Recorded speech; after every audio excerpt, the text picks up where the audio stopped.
Don't die for the next 10 years, please. Because if you live 10 years, you're gonna live another 5 years.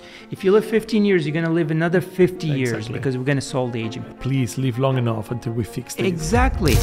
Science behind it all, and Derya Unutmaz joins me now. He's an immunologist at the Derya Unutmaz. Derya, thanks so much for your time. I don't think there's any problem that we will not be able to solve with AI. I think that this is sort of like a turning point in human history. Maybe this might be the biggest discovery since the beginning of civilization. But as a society, do you think we are ready for what is coming? I think the answer is no, unfortunately. The whole fabric of society will change, and I don't think we're ready for it. How long do you think we have before things change too much? The most conservative, I would say 5 years, but I don't think 5 years. Do you think cancer is going to be healed by AI or by doctors? I think with AI, I'm pretty sure we'll be able to cure every single cancer. I mean, every single disease. There's not going to be any disease that will not be cured or treatable. I think this year is the agent year, and that's going to make AI go mainstream. If we don't do it, the China will do it. Somebody's going to keep developing this at full speed. It's actually a national security issue, because if you don't have AI, you will not be able to defend yourself. And in fact, it's not really up to us, because the genie is out of the box. I mean, ASI, I would be really worried. AGI, I'm not really worried. So that would be easy. But once you have ASI, we have no control. Derya, before we get into medicine and all the fields that you can really give us lots of really interesting information, I want to know, what is your opinion about AI? Do you think this is something good for us? So my personal opinion is that it's going to be amazing. I think that this is sort of like a turning point in human history. Maybe this might be the biggest discovery since the beginning of civilization. I mean, it's that level. That's a big statement. Yeah, it's a big statement, but I've been thinking a lot about this for many years, and using AI, and I can see the incredible impact it's going to do, and we'll talk about it. And mostly it's going to be in medicine, biology. I don't think there's any problem that we will not be able to solve with AI. So my outlook is including aging, by the way. So okay, that's interesting. We'll talk about longevity as well later on. But as a society, do you think we are ready for what is coming?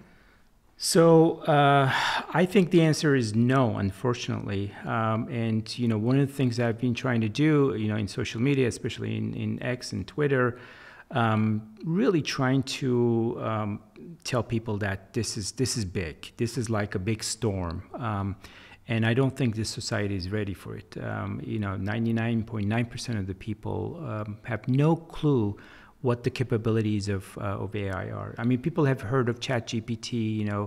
Even my mom uses this. I taught her how to use it, and she tells me that she cannot live without ChatGPT anymore. But I think in terms of employment, in terms of what it means to be human, our intelligence, our art, our feelings, I mean, you can just extend that, and the whole fabric of society will change. And I don't think we're ready for it.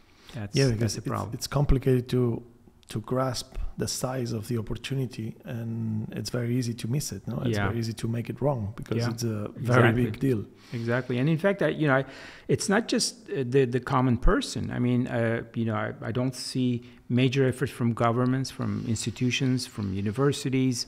I have friends in high places, and I keep telling them, like, you have to meet almost every day and try to plan the next couple of days. And there's not much time. That's the problem. I mean, it's most changes. really fast, no? Exactly. I mean, when internet started, it took, probably about a decade before it was really, within the public. And but this is going to be much faster. How long do you think we have before things change too much? I mean, the most conservative, I would say 5 years, but I don't think 5 years. Wow. So that's like that's fast. Yeah. Okay, let's go back before we get deeper into that. How did you start getting in touch with AI? So, when I was a child, I mean, when I was a sort of a teenager, I got very interested in computers. This was early 80s. The computers were just coming out, and my first computer was called Commodore 64.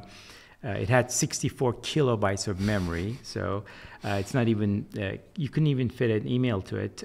So I was very excited because here is a tool that you can literally tell it to do something and it does it for you. So I learned how to code, and I was doing programming. I got into the games and so on. And then I went to medical school, but I maintained my interest in computers. And early 90s, I read this book from Ray Kurzweil, who's really one of the sort of the prophets of future, I would say. He wrote this book called The Age of Intelligent Machines. As the title implies, he was predicting more than 30 years ago that there's going to be a time when artificial intelligence will be so powerful, it will be actually surpass our intelligence, and then we'll have robots everywhere. So that was the machine part. I started to think about that, and I said, wow, this could really happen. I mean, you could see that the computation power is increasing and doubling and so on. And then actually late 90s, he wrote follow-up books, and then early 2000s, a book he titled Singularity is Near. And so he defined singularity as a time when you cannot predict anymore the future. The future is advancing so fast because of AI that we don't know what's going to happen even tomorrow. And his timeline was around 2045 or so. And then he made some very specific predictions. He said, if I plot the increasing computation power, I can see that by year 2029, we're going to have what's called, artificial general intelligence, which means that AI is going to be smarter than most humans. And then soon after, it's going to be super intelligence. In fact, recently, Ray said, well, I was not optimistic enough. He thinks that it's going to happen quicker. It's crazy because he's been like a Nostradamus of the technology, and he's really been like spot on everything. He's been spot on. And I have to say, like 20, 25 years ago, people were like, no, come on, this guy's crazy. Exactly. How could that happen? Took him for crazy, and he was spot on. And actually, it seems like he was not optimistic enough because it's going to maybe happen sooner. Exactly. When do you think we're going to have AGI? So if you asked me this question 6 months ago, I would have said about 2029, 2030. But since then, I had to lower my prediction. And the latest, after OpenAI released didn't release, but announced this O3 model, my current prediction is we're going to have AGI probably this year by 80% chance. Wow. And if not this year, next year by 95% chance. Because AGI is basically I think the common definition that we can all agree on is an AI that can do most of productive work that humans do. But does it refers, because that's something I've been talking a lot lately, and my opinion has been shifting, because it seems almost impossible, incredible that we can have it this year or next year. And then I understood maybe that they mean they will have something with the capabilities, not scaled to actually do it, but with the capabilities. Is that right? Is like AGI, are we talking about something in a computer that costs a ton of money, like on the O3, for example, on the ARC AGI test, they said it was costing around $3,000 every prompt. Right. Right. Of course, that's not something I can use in my daily life to make 200 decisions a day. Right. So are we talking about AGI in the lab, or are we talking about AGI in the world? I think, in the lab for sure, how much of that is going to get adapted to the world, as you said, it depends on, the efficiency of the computation and infrastructure, scalability. Yeah, exactly. Yeah. But, the moment that you have it in the lab, it's just a matter of time after that. The cost of using GPTs have been, I think, 100-fold over since last 2 years. So, and I'm sure that's going to happen with O3, and then there's a lot of competition now. So, OpenAI is not the only one. We're waiting for Grok 3, which people say is going to be better than O3 model of OpenAI. And we don't know what Chinese are doing. They released this DeepSeek model, which is quite amazing. And it costs like $5 million to do it. Yeah, so that's insane. And insane. without having the proper GPUs because they have an embargo. Exactly. So you know, Jensen, the NVIDIA's CEO, he was saying that basically now we're in an accelerated acceleration. Yeah. So before there was this Moore's law, you know, the computation speed increase every 18 months. Now he's saying like, we're increasing this every 6 months. And actually the intelligence is increasing every 3 months or so. Wow. So even if it did every 6 months, you can, you know, just fast forward 5 years, that's a 1,000-fold increase in intelligence. Totally. 10 years is a million-fold. So, and I think it's going to keep accelerating because what happens is that AI is getting so good, it basically perpetuates its own advances. People who are developing AGI are now using AI, you know, and then once you have themselves to develop better AIs. Exactly. So it's basically like getting to the point where we say in Spain, we say that the fish is biting the tail. So basically it's a full circle. Exactly. I mean, in biology, there's a great example for that. You know, there are these proteins we call enzymes, right? So what the enzyme does is that you have to have a chemical reaction. Usually chemical reactions are not very fast. But the biological system finds a particular protein that accelerates that by about 1,000-fold, sometimes million-fold, that chemical reaction. And then that becomes a cascade of events. Then you get more and more and more. So I think that's how our intelligence evolved. I don't see any limit. You didn't see a wall, no? No, there are no walls. If there was a wall, I think... I mean, the walls, of course there will be some walls, but those walls are not... impenetrable. So, you know, what you do is that, okay, so there's now wall in maybe in pre-training. Okay, now we go into the post-training and things like that. Test time compute. Yeah, no? exactly. That's the difference. But going back to the root of this, like, how do you see AI in a personal level? You are like really optimistic, I would say, on the amazingness of the technology. But at the same time, you said society is not ready. So is this good or is this bad? Because of course it feels like the technology is amazing, but if it doesn't help us because we are not ready and it just goes over us like a fast train, it's not going to be very good. So how do you think things going to go? You're absolutely right. I'm not one of those people, what I would call sort of AI doomers. Maybe that's not the right word, but you know there are a number of people, including one of the sort of godfathers of immunology, Hinton. You know, he claims that AI will destroy us. You know, I don't believe that, and we can go into the reasons of it. But having said that, AI is a very, very destructive force.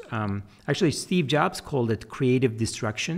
So when he was developing, let's say, iPod, he was actually creatively destroying the whole music industry. Right? So you wouldn't have any more records.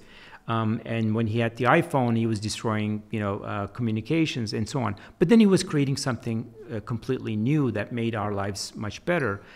Internet did that in many ways. You know, you don't see a Blockbuster where you can go and rent a VHS movie. So it's going to be similar, except this is going to be probably 1,000 times more in the scale, and then maybe 100,000 times more faster. That's why the society is not ready for it, because especially this year when we start having agents, as you know, they're probably going to come out. Essentially, you can automate, you know, 50% of the white-collar work easily. This includes, you know, very high-paying jobs like lawyers and some of the doctors and computer engineers, and so the you know, actually just yesterday, Salesforce, the big company. They said, well, they're not going to hire any more computer engineers this year because, you know, their systems are 30% more efficient. And next year it's going to be 50% more efficient. So they're going to actually reduce the number. So that's the thing that we're not ready because it's such a force that's coming. What it will replace is going to be amazing. So I'm hoping that, you know, soon enough we will get to the abundance point where people will not have to worry about even working. Because if every job is done by robots and AI, which costs almost nothing, and if energy goes down to zero, then everything is abundant. But it's going to take a while to get there. Maybe a decade, maybe 2 decades. So how do we going to go through that? That's my biggest problem. Like it's the transition, you know, because if you think about the Industrial Revolution, we are much better off now than we were before. But I would not have want to live through it, because probably was pretty bad for people who was working in a factory when the Industrial Revolution arrived. And it didn't happen this fast. Exactly. And the problem is, are we going to let this happen? And here's the dilemma, no? Like you let it happen ASAP, so basically you get the fruits of it as soon as possible, or we have to delay it so we can transition into it in the less painful way possible. It's kind of taking off a band-aid, no? It's like, what is the best way, slowly or fast? Exactly. It's complicated. I mean, delaying it has a big cost because, again, we'll probably discuss that in more detail. You know, AI is going to allow us to maybe treat every disease. It's going to save the lives of billions of people. We'll let them, like, you know, I want my mom to live longer. There's not much time. She's an old person. So if we get these advancements a couple of years later, that could be too late. You know, it could be too late for her. And same for tens of millions of people. And so to solve our problems, we have to be fast. And in fact, you know, it's not really up to us because the genie is out of the box. You know, if we don't do it, the China will do it. If China doesn't do it, India is going to do it. Somebody's going to keep developing this at full speed. U.S. has an advantage right now, and I think Europe is really backwards in that regard. But it's actually a national security issue. Yeah. Because if you don't have AI, you will not be able to defend yourself. Yeah, this was declared national security in October 24th. I think it's going to be a date that we will remember for history books. Exactly. Where the US actually declared it a national security. And I think it definitely makes a big difference, because this is something that definitely give it the seriousness. Like, I had to talk to many people. This is not the metaverse. This is not crypto. This is not blockchain. This is something completely different. You have to compare it to the wheel or to the fire or electricity. To electricity. You cannot talk in the terms of the latest technology or mobile phones. People think mobile phones change our lives. Our life did not change that much with mobile phones, even if it did a lot. But what is coming is much bigger, and I think people is not really aware of what it's going to be. But it's a dilemma. I think it's a really I think, you know, instead of thinking to slow it down, we should think of how do we prevent the problems that are going to arise from this. You know, people are discussing about what's called the UBI, the Universal Basic Income. I'm sure there's going to be lots of other ideas. But the thing is, these need to be discussed now. By the governments, it takes time to implement it in case we decide. I was talking to someone the other day, and we were talking that the UVI, maybe we need it in 10 years, maybe we need it in 5. I don't know how it's going to go with the development, but the reality is that even if we need it in 10 years, it should start talking now, because it's going to take us 10 years to make it right. So if we wait until 7 years later to start talking about it, we will be too late again. So I think this is the biggest problem, that we tend to fix on the problems of right now and not of the problems of tomorrow that are normally more important. So it's a challenging times, isn't it? It's a very challenging time. But if you defend that the AI is good, I think is that you have seen more than most of people. So I want to get into and dive into your relationship with OpenAI, because you are one of the lucky ones. You've been one of the 10 chosen by OpenAI to be kind of like testing the latest. Have you had access to AGI? No, seriously. It's what is it this program consists of? Why are you guys helping OpenAI with? So actually, my relationship with OpenAI started just when they were releasing. Actually, they haven't even released the O1 preview, or they were about to. And you know, at the time, I was trying to demonstrate what a great thing, you know, GPT-4 was in science and medicine, and they contacted me saying that, you know, they can give me sort of unlimited access to the O1 preview, which soon after was also released, but it was kind of limiting. You know, you could only use it like 50 times a week or something like that, and so I was the lucky one, so I could use it as much as I want. So. And that was amazing. So I actually wrote several projects on cancer and things like that. And then, you know, fast forward another month, they decided to, you know, give me access to O1 Pro. And they said they were going to also announce that we're giving this to about 10 scientists in the world, and you're going to be one of them. So you can have unlimited use. Even if they didn't give me, I would pay $200 to subscribe for sure. I pay them too, because I think it's amazing. Exactly. So, and then, I'm hoping I'll have early access to O3 as well, although that testing hasn't yet started, so maybe in the next couple of weeks. But, even with O1 preview, when I started testing this, I was like blown away. It was just unbelievable. So let's dip into that. Like O1, they are the test time compute models, like Noam Brown has talked about it in the TED Talk, and everyone has seen, I think, or most of people have seen it. Basically are AI models that they think before answering. Is that a correct response? Or they reason before answering? They make a process of thinking the best path to reach an optimal answer, and that improves them a lot. But as far as we know, thanks to some of the Chinese papers, basically it's the same model, which would be, I guess, GPT-4. I don't know if you have any more information. It's actually using GPT-4, It's GPT-4, but with a specific algorithm and training to basically make it think before answering. Yeah. Why is it so much better? So, on a practical, not on an LLM side, but on a practical side.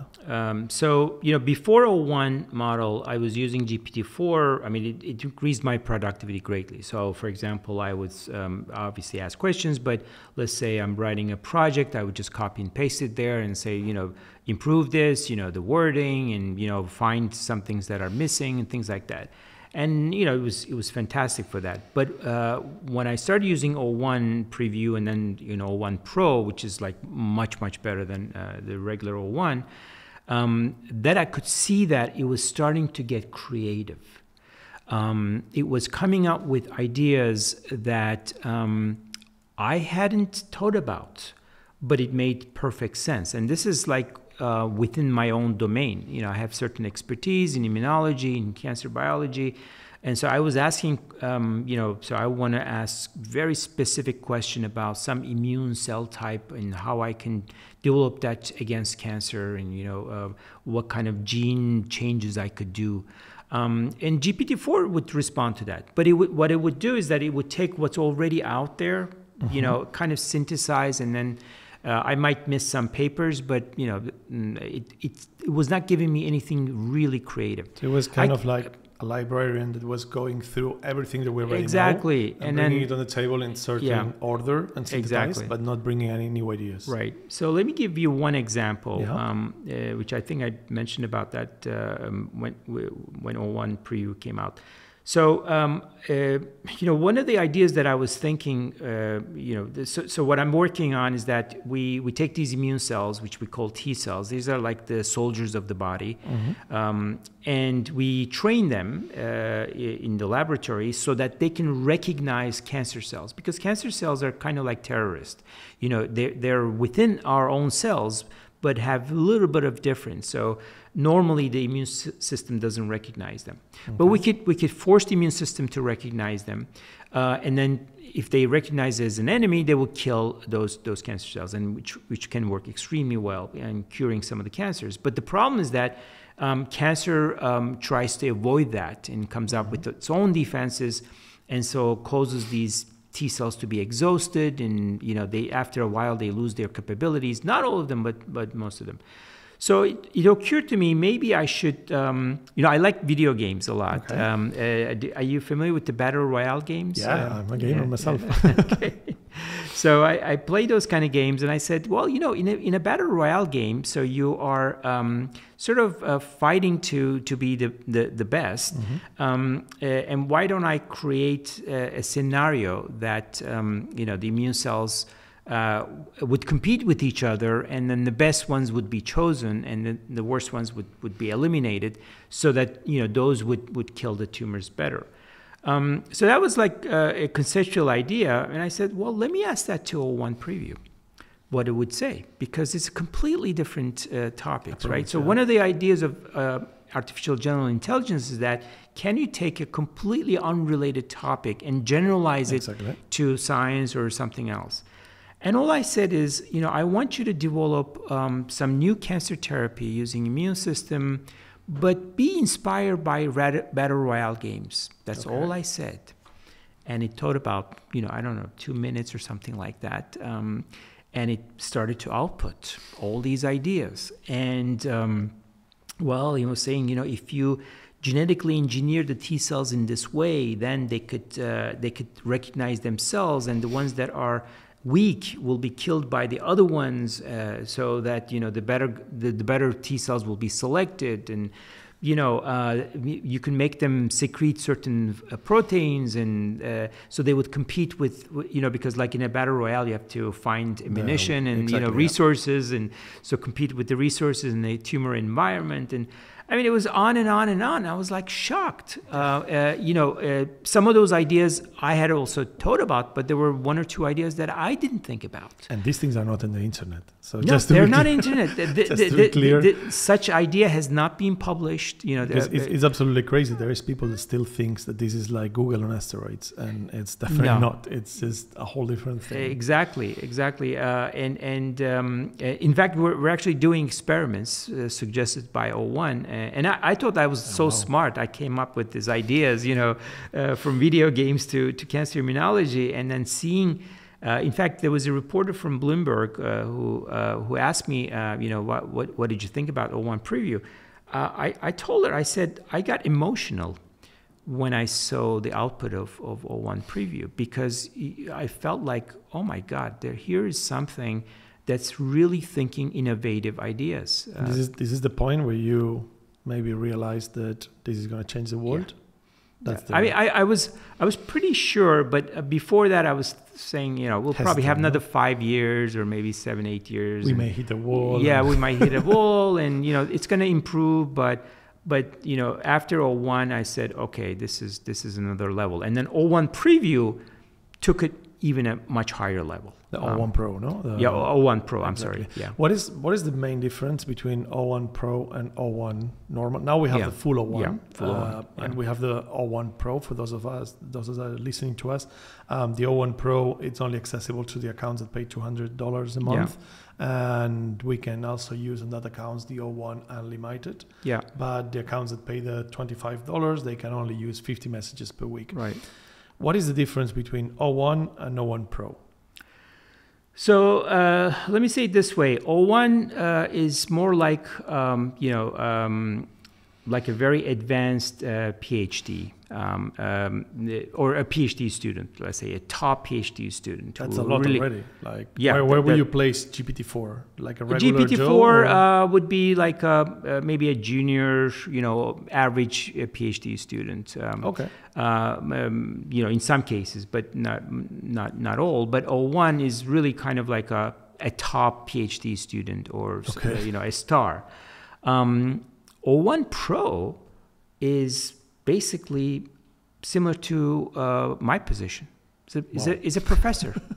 When I talk to O1 Pro, I discuss things as if I have in front of me someone who has 30 years of experience in immunology, who is a professor, who had been professor at NYU or something like that, where I would brainstorm, really very specific ideas, and and in fact, that's what we do as scientists. We talk to other colleagues, so it's really at a very high level, expert level. Because this is really incredible, because it's not only like that only a handful of humans are at that point, but it's also that it's like completely on all fields, not only on your field, because of course it's hard enough for someone to be a professor like you are in one field. But now, of course, if we think about every single field that we can imagine, almost all of them, these models, they can actually respond at that level. So it's basically really insane. I mean, in math, in computer science, in any field you can imagine. And again, to give you an example with O1 Pro, which I also mentioned in Twitter, a couple of weeks ago, actually, it was last month, I uploaded one of my papers, which was a very specific topic. It was a subset of these T cells, called mate cells. Very few people in the world are working on them. And, I consider myself maybe one of the top 5 people who really understands that. We discovered some of the things about these T cells and so on. So we wrote a very extensive review. And I said, you know, O1 Pro, why don't you read this and tell me if I missed something? You know, I was very confident. How could I miss something, right? So I'm like a world expert on this. And then again, you know, it took about 2-3 minutes, and then it came up, I think it was 8 or 9 points.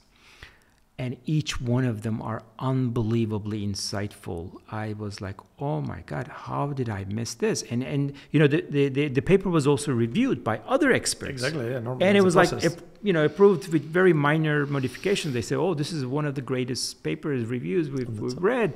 And I was almost embarrassed. I said, oh my God, I missed all these things. It was just because you know, you can miss information, you can miss knowledge. You can say, okay, well, if you ask that to GPT-4 or O1, it probably will tell you, well, you know, you forgot to include somebody's paper they published in, you know, whatever 7 years ago, and you know that could happen. I will not think out of the box for things that you may not exactly have thought about. Exactly. I mean, these were insightful points where you have to really think and speculate.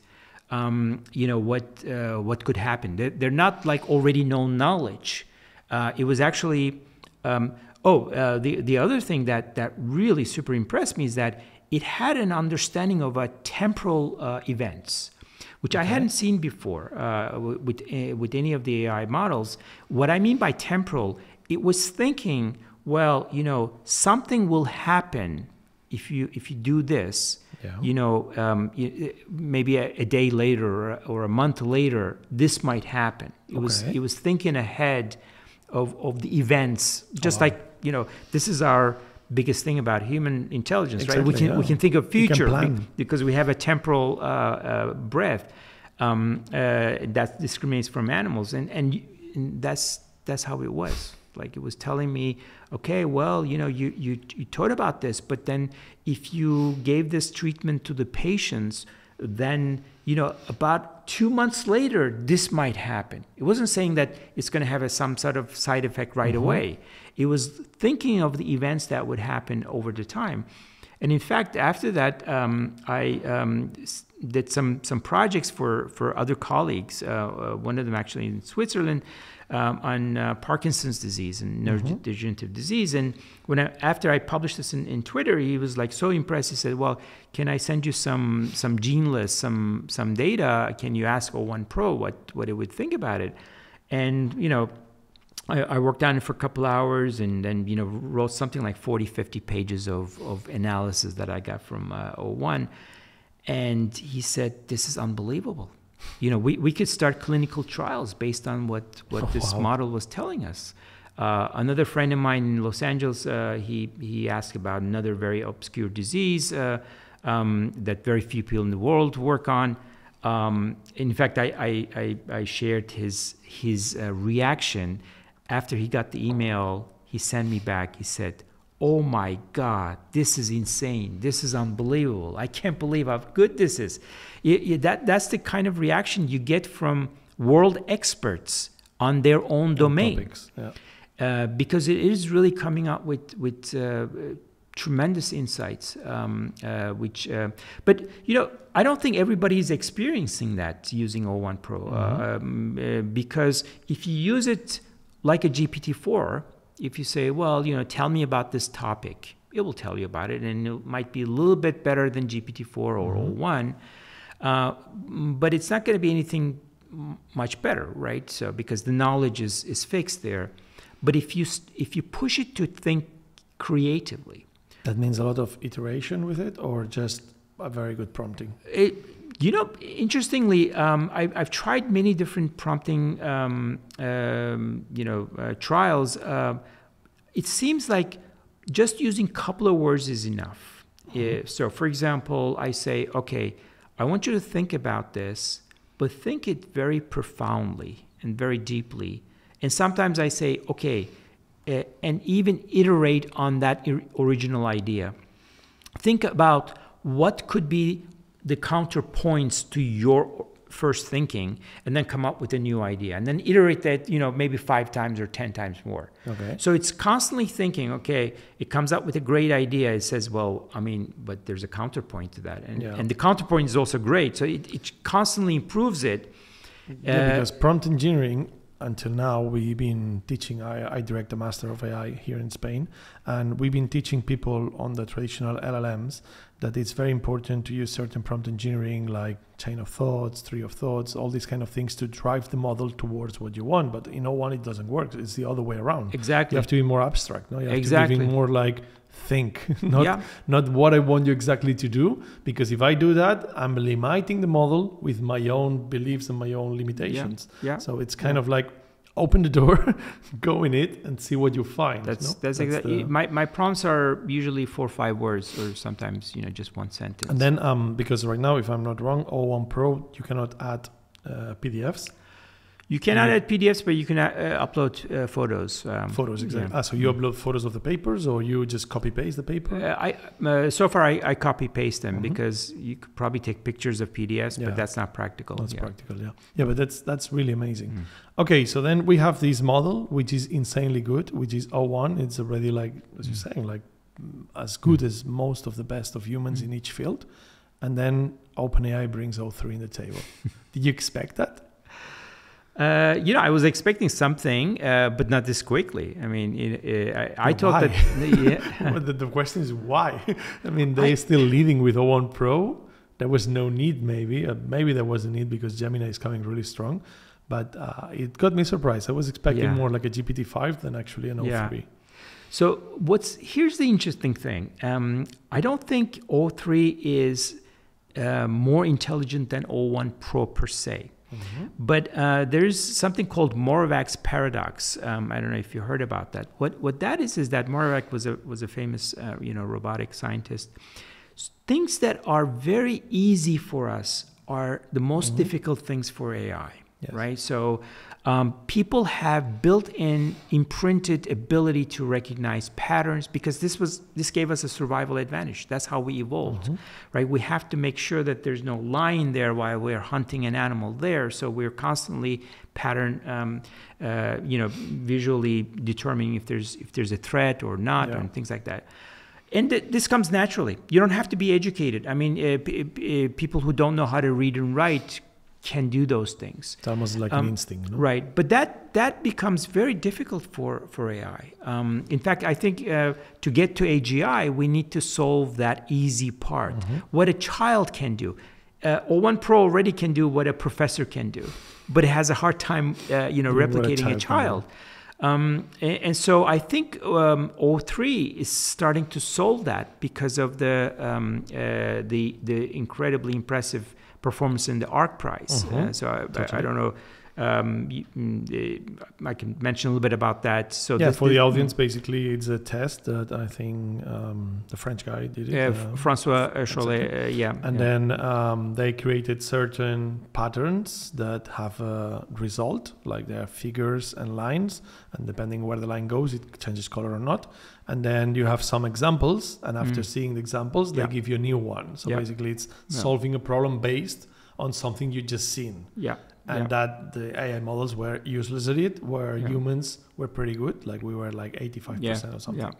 And then this new model has an 87%. Yeah, exactly. I mean, it took a long time for it to think for each pattern, but it was, I think one of the reasons probably it was taking too long, they don't have the capability of visually, because when it's looking at a picture, it's probably thinking, like think of it in terms of if you were a blind man and they gave you this pattern, you would have to feel with your fingers and you would have to hold all that information in your head. Whereas if your eyes are constantly seeing it, so it's much easier to deduce. So I think part of the problem was that AI cannot hold that, like a picture in its mind. But regardless, it was able to solve. In fact, they're trying to create ARC 2 because you know, ARC-1 is already Yeah, finished. the surprising thing is that ARC was supposed, they said that at least it will take 5 years to get over 70% and probably more to get to a pass, which was 85%, I think, like human level. And then we just got it. And it got so good that they actually, the people from the ARC, they went into the live stream of OpenAI. Yeah. So it's not that they did their own test, but it's been verified by them. Right. That is really insane. And not to mention, you know, O3 was a super math solver, right? Yeah. So it was able to solve some of the hardest math problems, like only the, you know, the best mathematicians in the world. You know, Terence Tao is like one of the top mathematicians. You know, he actually developed some of these math problems. I mean, he wasn't able to solve all of them, but like, you know, 25% of it, which is unbelievable. 25% of problems that some of the best of humans will take days to solve it, or will need like cooperation between several of them.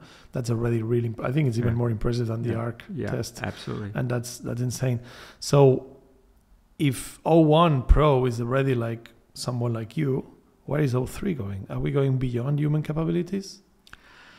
I don't think that it's going to be beyond human capabilities. I don't even think O3 even is still an AGI. We probably need maybe like an O3 Pro, something like that, or O4. But we're just one step away from it. And that's why I'm thinking we'll have AGI sometime this year, because you know, I think there's still, it has to be able to do one-shot. Also, like, the agents are very important, so it has to be able to think of all the steps to include to complete a task. For example, you know, very simple thing. If you tell me, okay, why don't you go to kitchen, bring, you know, a glass of water here. So this is super simple for us. But for AI, it has to know that in order to go, I have to get up from my seat, and I have to walk to the kitchen. I have to find the glass. I have to fill it with water. I mean, there's all these things that we just don't even think about. So it has to be able to think all those things. And I think, you know, with agents, eventually we'll be able to do that. But we're very close. I'm pretty sure, if not this year, next year, we're going to have it. Now that you're working hand-to-hand with OpenAI, do you think they have even more in the backyard, like they're not showing yet? Or do you think that's actually what is the top of the game for them right now? I'm pretty sure they have more. They don't tell me that, but I'm quite sure, because, I mean, think about it. I think GPT-4 was developed about a year before it was released. So what they're doing is, obviously they're testing all the safety issues, and the better the model, the more issues with the safety. The more complicated it gets. The more complicated it gets. And in fact, you know, Sam Altman has been, you know, giving all the clues that like we'll basically have AGI already.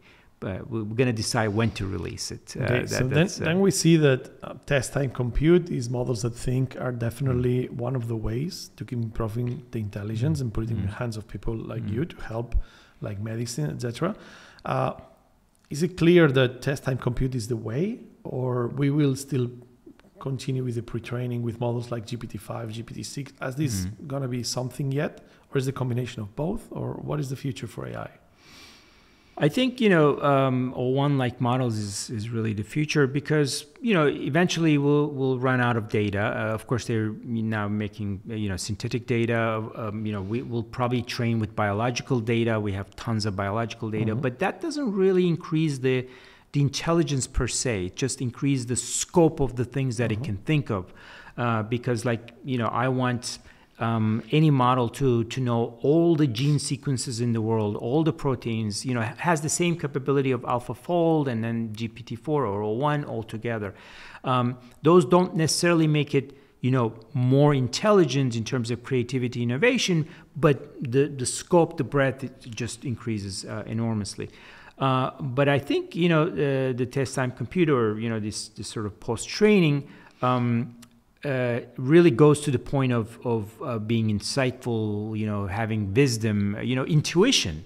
You know, it's like, I think, you know, those are the things that are really important for humans. In fact, you know, if you just consider in terms of knowledge, O1 Pro is better than any human right now. I mean, Okay. you know, there's no question about it. question. It can write the best poems and can write the best articles and so on. But that intuition part, because let me give you in this way, I still had to tell it to look at Battle Royale, to think about. I came up with the idea Yes. of linking Battle Royale with cancer immunology. Yeah, once I gave that prompt, it was able to connect those. So I don't think it's able to do that yet. Because we have this gut feeling. In fact, when I was first thinking about that idea, it was really a gut feeling. It was kind of an intuition, because I play those games and it's not very obvious initially. And I know my biology very well, and somehow I was able to connect it. I don't yet see that, so we're still relevant for a while. Not even with O1 Pro. Not even with O1 Pro. They cannot have novel ideas. They can have like out of the box ideas from a topic that we brought on the table. Yeah. If you bring it into the table, they will have. But for example, I have to tell it, think out of the box, or why don't you come up with the counter arguments to these ideas, and then counter that. I still have to direct it. Actually, I started testing it in another way, which is starting to be very interesting. Basically, I ask O1 Pro to come up with the questions. Exactly. I say, well, I want to solve aging. I want you to think of all the open questions that remain, and it's doing a really great job. But it's still not taking some very remote ideas or other fields and then mixing it. All the ideas that is coming up is within the domain. They're great ideas. And you think this is related? Or questions.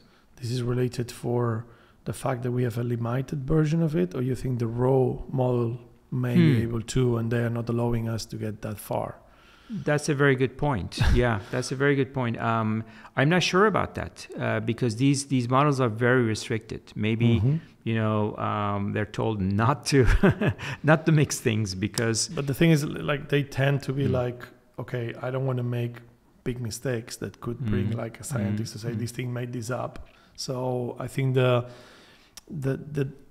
limit between creativity and hallucination, it's very complicated to navigate. And I think they are probably being conservative on that to avoid that it gives you like some hallucinated ways to treat cancer. And then from there, it could end up being like, oh, this thing is crazy, just saying like nonsense. And then you lose confidence in it. So I think I mean, when I ask it to hallucinate, because sometimes you want them to dream, think out of the box.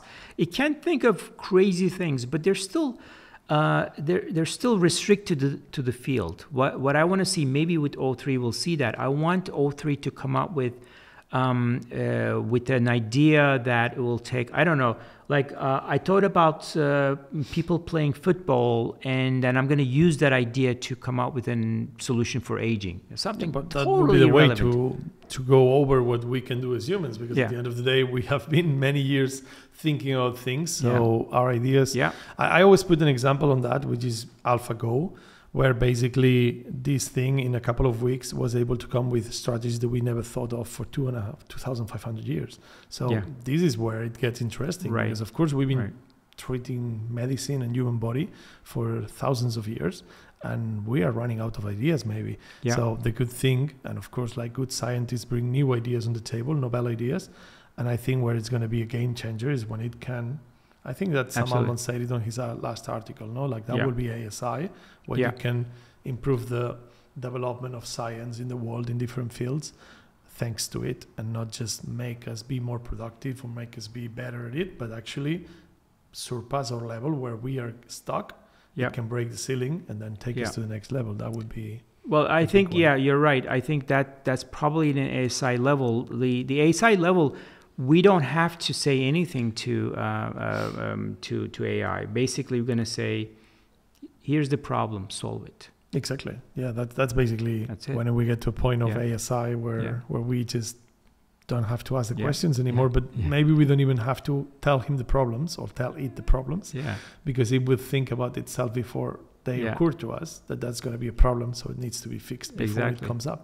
Yeah. So yeah, we'll see if the Yeah. future.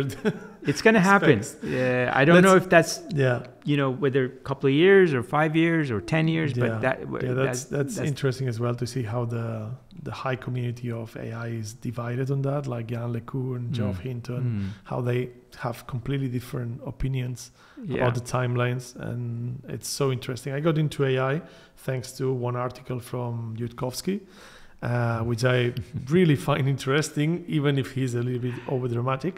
But I think he's one of the persons that when I started like 2 years ago, everyone did not want to be near him. And since then, Geoffrey Hinton, Joshua Vangio, Max Tegmark, many others have been closer and closer to his position. So I think he was not that far off. He was very loud and at the point, being very dramatic, but I think at the end he's proving to be certainly right in some things. So it's an interesting point of view. All right, let's bring it down. So most of people like me, we run a company. We have like a few employees.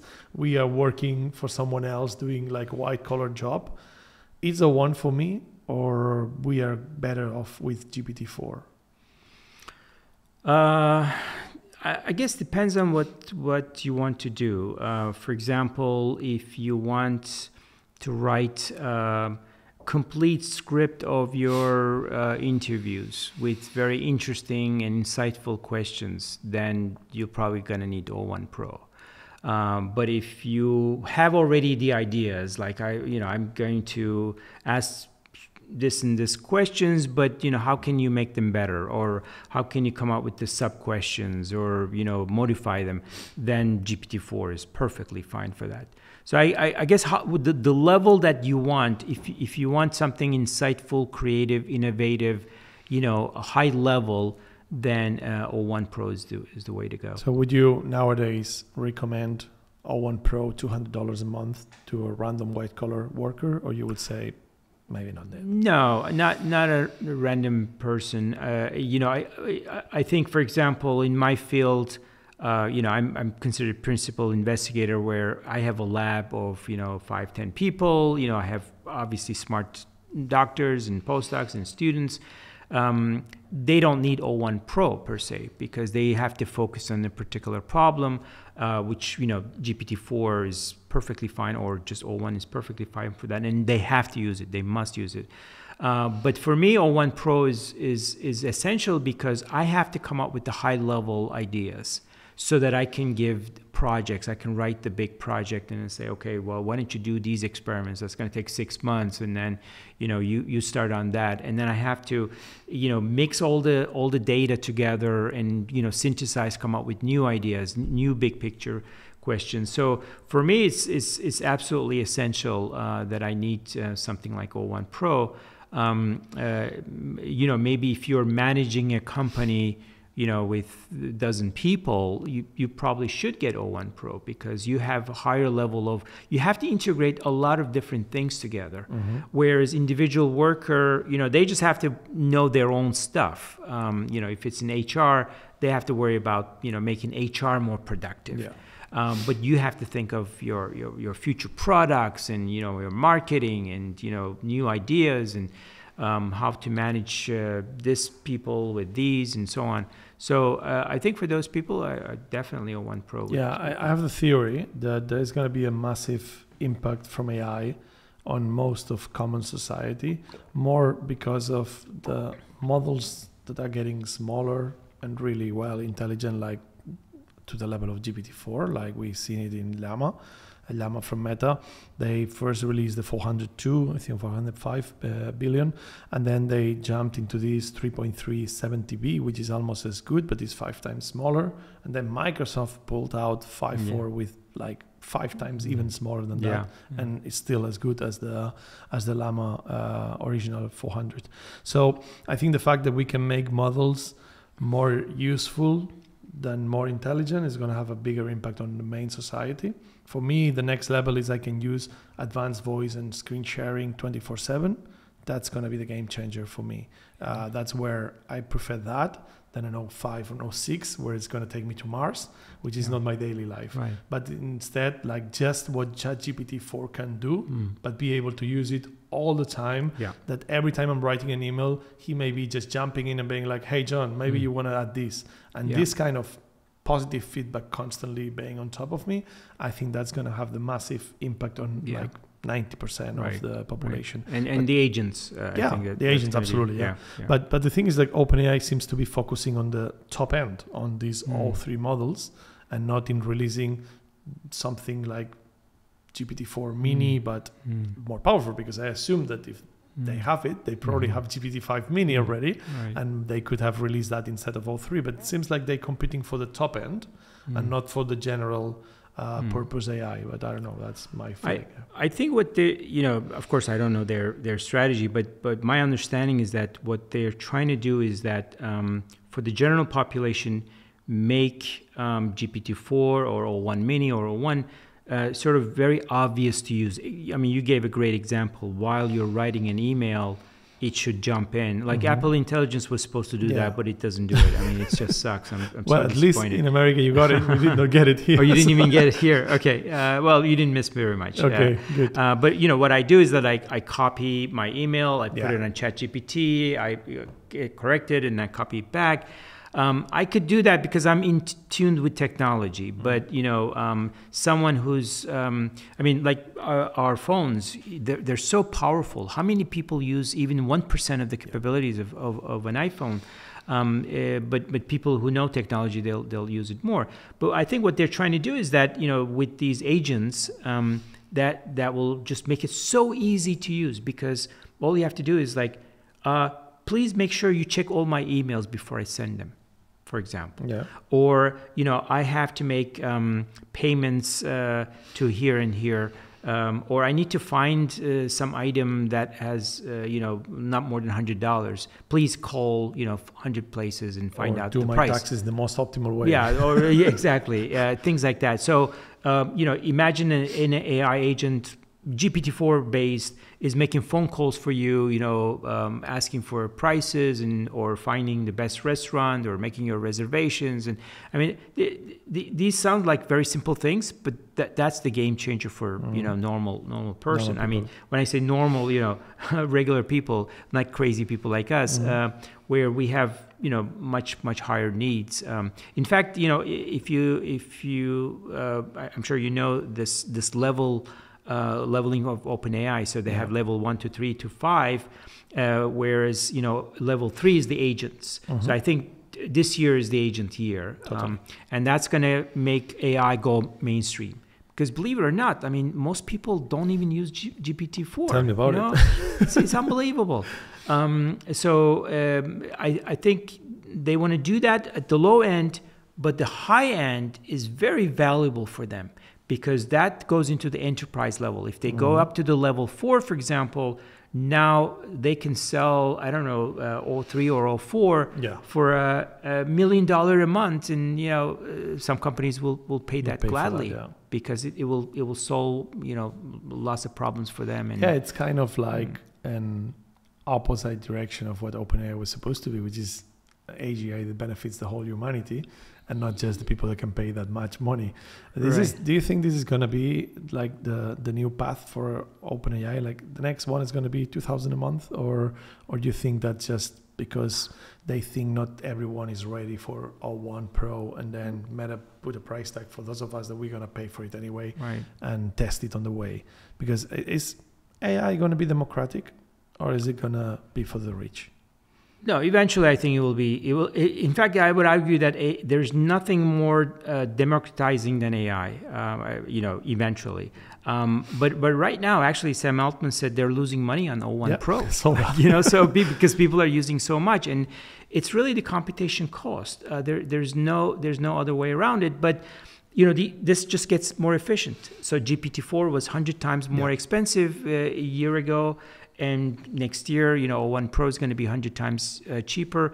So eventually, maybe it will be the regular thing. O1 Pro will just be a regular subscription. But I think they will probably have a $2,000 subscription for O3 because, it will think longer. Again, if you remember from Sam Altman's talk, he was imagining what if the AI can think for a day. Yeah. Because right now O1 Pro, the most it thought, I think, was 5 minutes or 5 or 6 minutes. I couldn't get it to think more than that, and those were pretty tough problems. That's already a lot. Yeah, I think I never got it beyond 200 seconds or something. Right. So I really pushed it, but I think O3 will maybe think for a couple of hours. Because it will just explore all of the space of possibilities, and that's how you will come up with I want to use battle royale idea to cure cancer. Because you have to think of so many other fields, and that is priceless. So you think we may get to that point where we tell AI, take your time, take a year, fix climate change or whatever, and that's... Yeah, I don't think it will take a year, but maybe a couple of days, Okay. Yeah, exactly. That would be a very good deal. Yeah. All right. But I think we're going to need more data centers. Of course, NVIDIA is extremely happy about this. Yeah, not going bad for them. Yeah. So because it's all about computation. Interestingly, I understand biology, much better than computers. Our brains are not very different. It really works in a similar way, except that it's extraordinarily efficient because it got selected over millions of years. We have about 100 billion neurons, and then trillions and trillions of connections. Each neuron has 10,000 connections. So think of all the neural computation going on. It's it's more than what Elon Musk built with 100,000 chips, except that we could do it super efficiently. But we're not very fast at doing that. I mean, we're very, very slow. So I think, eventually we'll probably get there. But until we get there, we're going to need a lot of computation. I think O3 or maybe O4, I don't know, will be able to solve problems that you will give. And that's incredibly valuable. Amazing. Let's talk about medicine. Do you think cancer is going to be healed by AI or by doctors? So, I mean, basically we can divide it into two parts. We have a discovery, we have an invention stage. So we have to find the drugs, we have to find the approaches of treatment. And then what doctors do is then apply that to the patient. So the doctor has to know what to give to which patient. And so we can talk about both of them separately. So in terms of curing cancer, when we talk about curing cancer, it's not like one disease. It's, we're talking about 100 different diseases, and each have their own, intricacies and subtleties and so on and so forth. Some cancers we can even cure at 100% now, some, 5%. So, but having said that, I think with AI, I'm pretty sure we'll be able to cure every single cancer. I mean, every single disease. There's not going to be any disease that will not be cured or treatable. Within a decade, 10 or 15 years, that's for sure. 10 or 15 years? Yeah. Even if ASI or AGI is this year, don't you think AGI can accelerate that? Or AGI definitely will accelerate that, but there are a couple of other things that will really accelerate this. So one of the things, so let's think, what is the challenge that makes us go so slow in biology? So why can't we find these drugs faster? So there are two problems. One is in the discovery stage. Biology is very complex. There are billions of parts, so you have to think of all those parts. And then you have to screen billions of molecules that will fit into a given protein, act on a given cell, and you don't know a priori which one's going to have an effect, right? So the classical way of doing that was you take a billion compounds and then in the lab you add them to cancer cells or whatever, one by one, even with high throughput, it takes, a couple of years to screen out of the billion. You find maybe 10 that are very, very potent. But then you get into the second barrier. And the second barrier is that you have to test those 10 molecules that you found out of the 10 billion on humans. So before we go forward, this first part is what AI would definitely do much faster. That is being sold. It's AlphaFold. AlphaFold is part of it. Okay. There are other models as well. So let me just briefly mention about AlphaFold, because that's a big revolution in biology. In fact, first AlphaFold came out, I think 4 years ago or 4 or 5 years ago. So one of the biggest problems in biology is that we have probably about 30,000 different proteins in our cells, and then there are variations of that, maybe about 1 million different small variations. And each of these proteins have a 3D structure. Actually, they recognize certain patterns. So we know their code, we know their amino acid sequence, but we couldn't figure out what kind of a 3D structure they would form.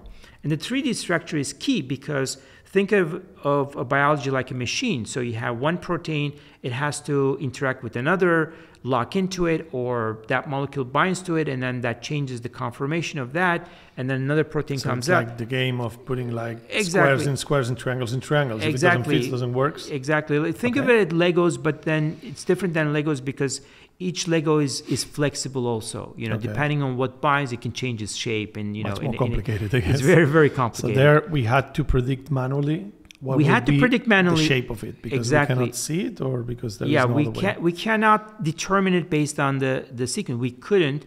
So what you would do is that you have to produce lots of this protein, and then you have to crystallize it. You have to put it into a sort of a snap. You have to take a snapshot, and using X-rays and magnetic resonance, because the molecules shouldn't move.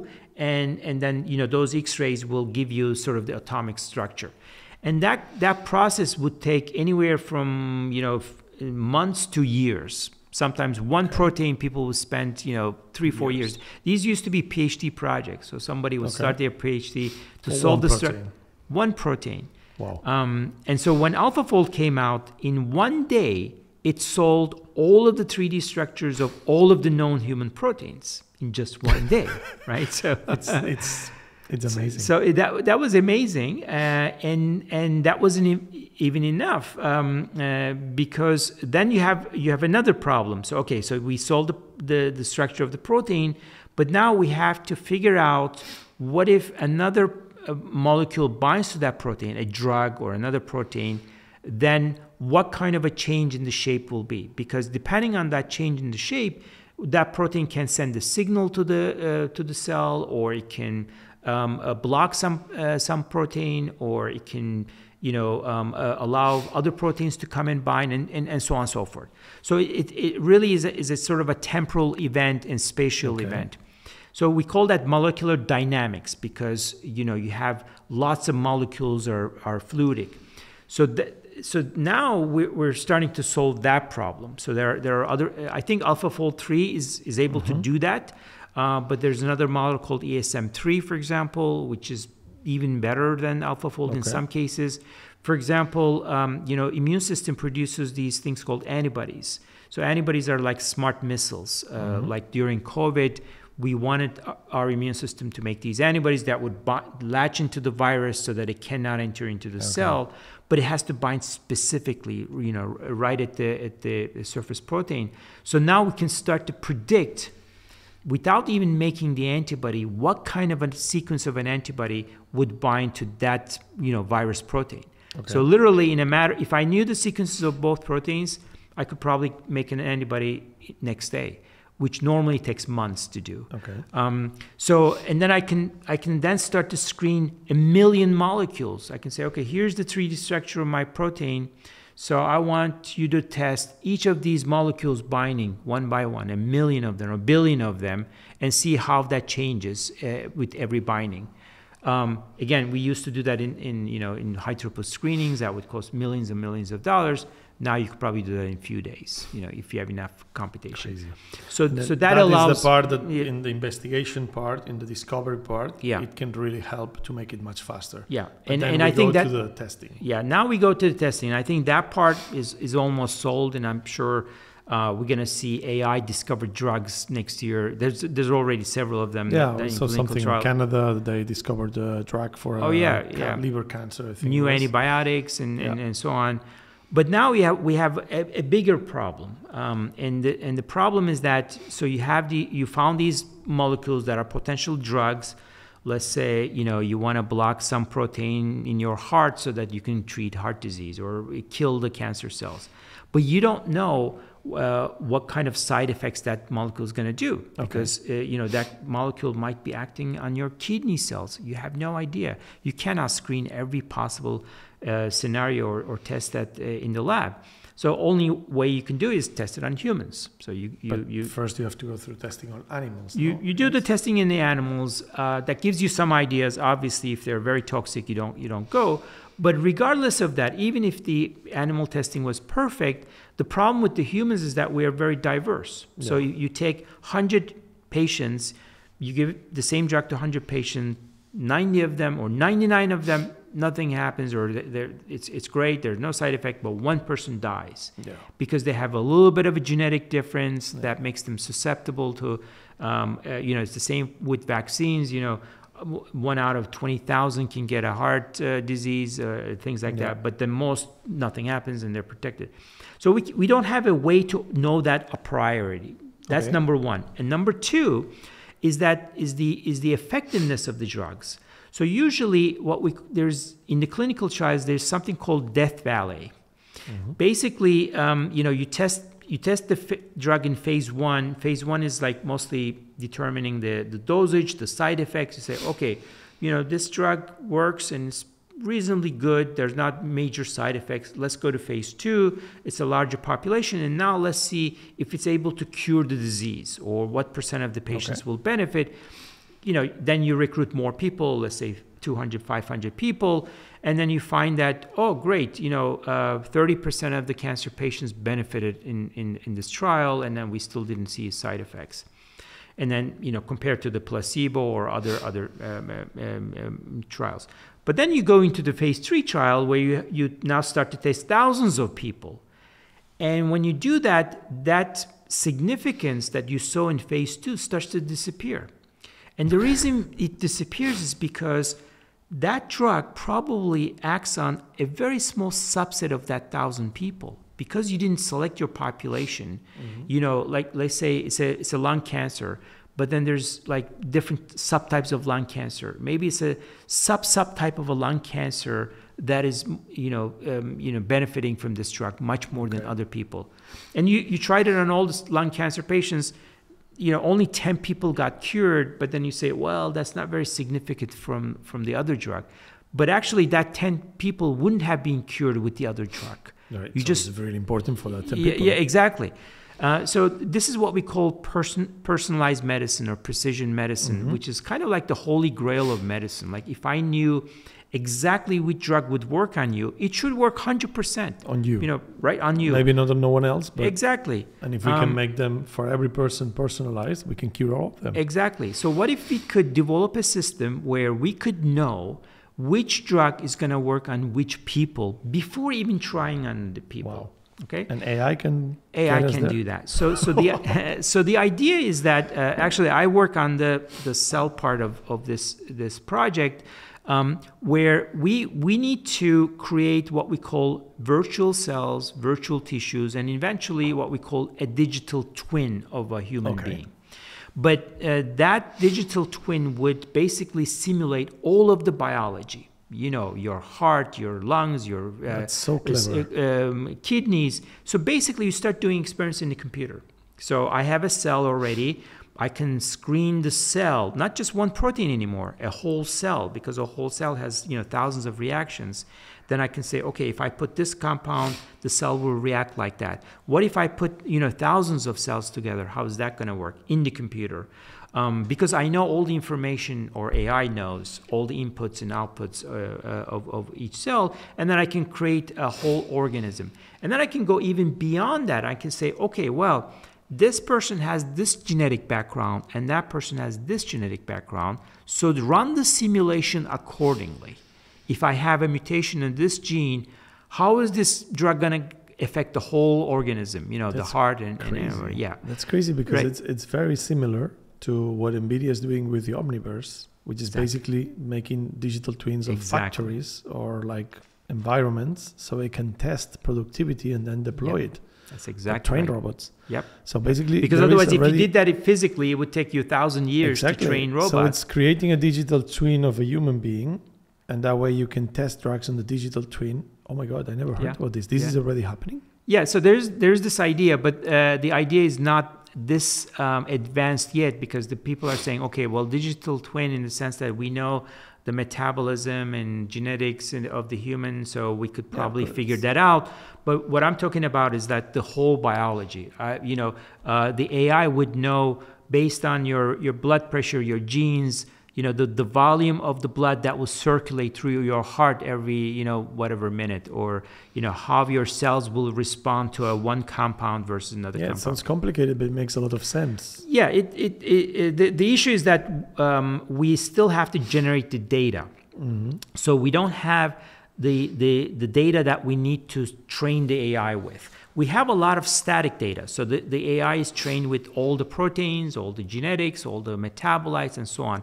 But all of these are static data sets. We need more dynamic data sets, the functionality, because life is functional, right? So if I take a cell, I push it, I send some signal, it does something else.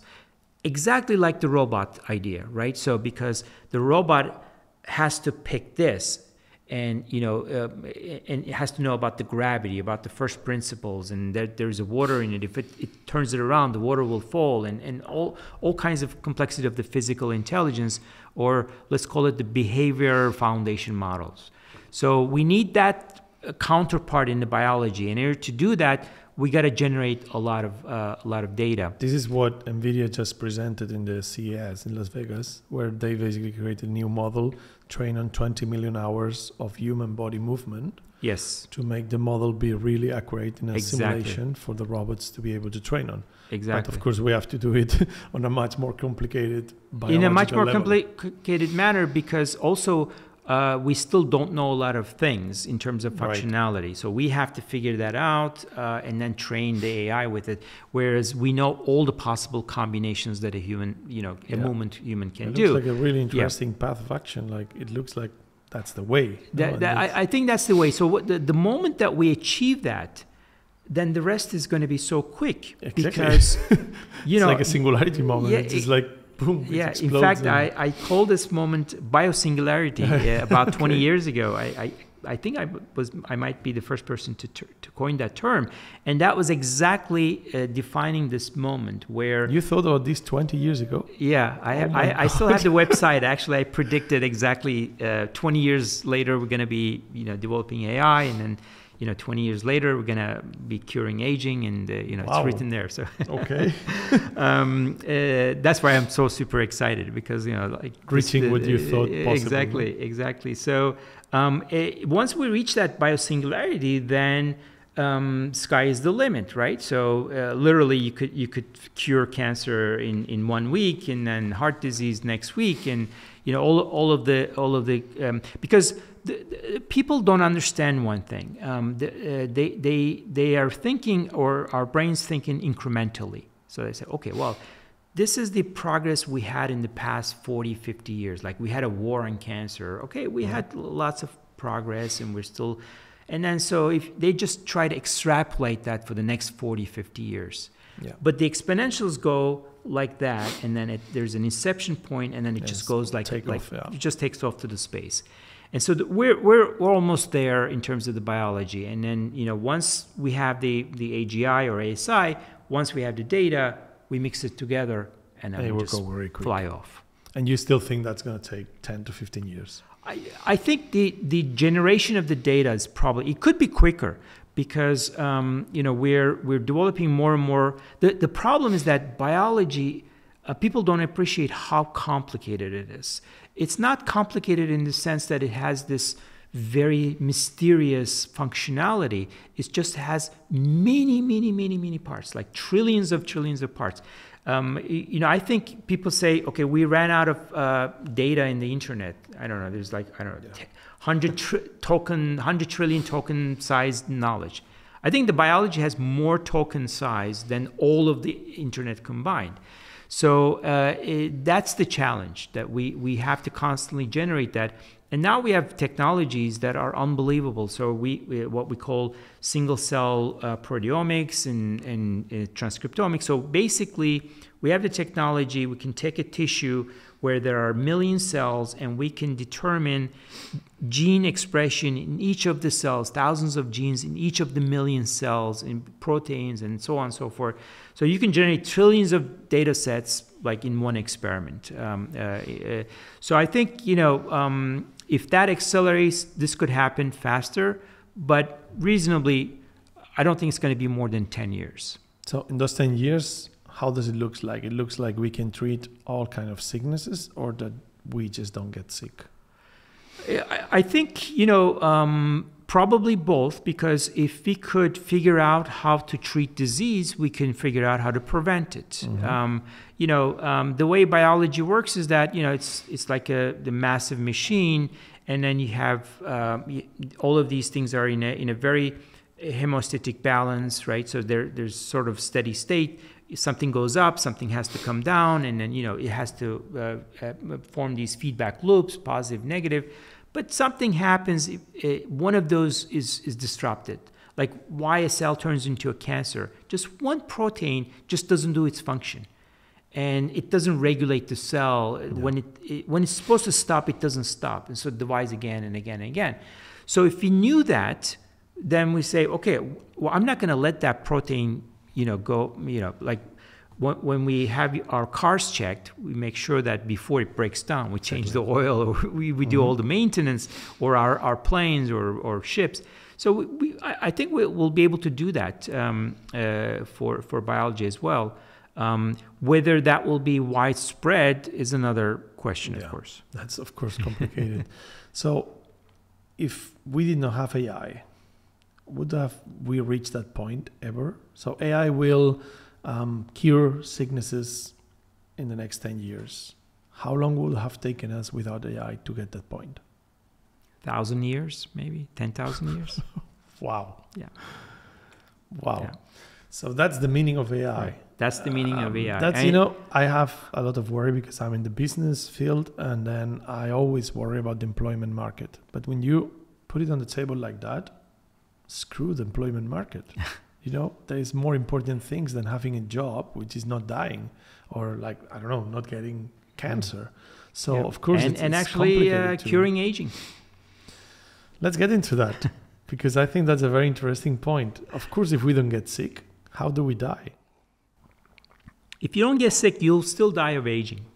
Oh yeah. I mean, because people consider aging as a natural phenomena, but for me, aging is the mother of all diseases, all disorders. So in fact, a lot of the diseases are because of the aging process. Exactly. The chronic diseases, lots of cancers. What is aging? I mean, aging is basically, I just described that this machine has to work very, very well, right? So, but after a while, all the parts get so old that you're going to have to literally change every part. Like, let's say you have a 50-year-old airplane. Okay, you can renovate it, but at some point it becomes impractical to renovate it because it just ages. Everything ages. So you need a new airplane. It's dead. The difference in biology is that our biological system actually does this maintenance. This is another point people don't understand. So they think that we are like an airplane or like an old car. So we constantly, there is an entropy, everything ages because of second law of thermodynamics. But that doesn't work in biology because our biological system actually constantly checking which cells has to be replaced. Okay, this cell is old. We got to get rid of that. Now tells the stem cells to produce new guys. I need new fibroblasts. I need to make, change your skin. I need to make new cells in your immune system. I need to maintain the memory, but make sure that those cells are well preserved, like your neurons. Mm-hmm. They don't age for 80, 90 years old. technically we could keep going. We could keep going, literally. Because there is no physical limit why. In fact, the biological systems are immortal, right? So you keep on, passing your genes, and your genes are immortal. So why do we get old then? So I think the reason is nature, or the way we evolved, found that this was very energy efficient, right? So and then I think another problem was that because resources are limited, you have tremendous number of competition between different organisms, right? For example, bacteria are immortal. They just keep dividing, and the same bacteria could have been alive 1 billion years ago. Or some trees, they don't die. You have thousands or 10,000-year-old, unless some they burn down, or some storm happens. That's violent. Exactly. Or you can hit something on your head and you die, but they don't age. There are some animals like whales or turtles, they can live hundreds of years, literally. They eventually die because something catastrophic happens. But for most animals, life is very brutal, right? So like for mice, they only have 3 years or 2-3 years of life because they're being constantly hunted. So it makes a lot of sense. Very few of them will survive beyond 2 or 3 years. So they took the strategy, say, okay, I need to reproduce as soon as possible, a lot of progeny, and then then I don't have to worry about it. I don't have to maintain my species. Exactly, because maintaining yourself requires a lot of energy. You have to use resources. Your babies are not going to have enough food if you eat all the food, and so on. So I'm sure there are other reasons as well. I mean, the climate is very, very important. Suddenly the climate changes, and then most populations die off, right? So it's not practical to keep the organism alive for very long if something is going to happen and they're going to die anyway. But we changed the rules. We have not needed like AI to expand our lifespan. We have been, the last 200 years, it went from 30-something years to, or maybe 300 years, 400, from 30-something years that it was the average death age to like 80 or 80-something that is nowadays. Yes. We have improved it a lot, but it seems like... We improved it a lot, but we didn't change our lifespan, actually, because our lifespan is pretty much fixed. It's about 115 years. So that's what a human body can live if nothing happens. Exactly. So what we did was we just changed the way the curve into a more kind of like a rectangle. Because 100 years ago, most of the death was during childhood. So if you calculate, your lifespan from day of birth, it was 40 years old. But if you passed, the first 10 years or 15 years, you could still live to 80. Like my great-grandfather died 103 years old. There was no medicine. There was nothing then, right? So, but he was a lucky one. He didn't die early on, and he survived. So like human body did not change much. It's just that as a society, we are living longer. Exactly, because we solved the childhood death, antibiotics, vaccines, and clean, sterile water. Of course, we had other drugs as well that help people live longer. But no matter what you do, you still age. And there are only about 300 or 400 people in the world who have passed 110, which we call supercentenarian. After age 100, your chances of making to 101 is 50%. To 102, 50%. So every year, it's like it's like a Russian roulette, right? So you just shoot. Okay, made it. Next one. Eventually you're gonna die off because once you age, it doesn't go back. So what we want to do, if you want to solve aging, even if you solved all of the cancers, every single disease, we will still die of age. We will still die of age. The average lifespan will be maybe 100 or 105, but that's it. More people will reach that point. More people will sicknesses, but we will still cut exactly because you continue. Even Brian Johnson is going to eventually die if you don't fix.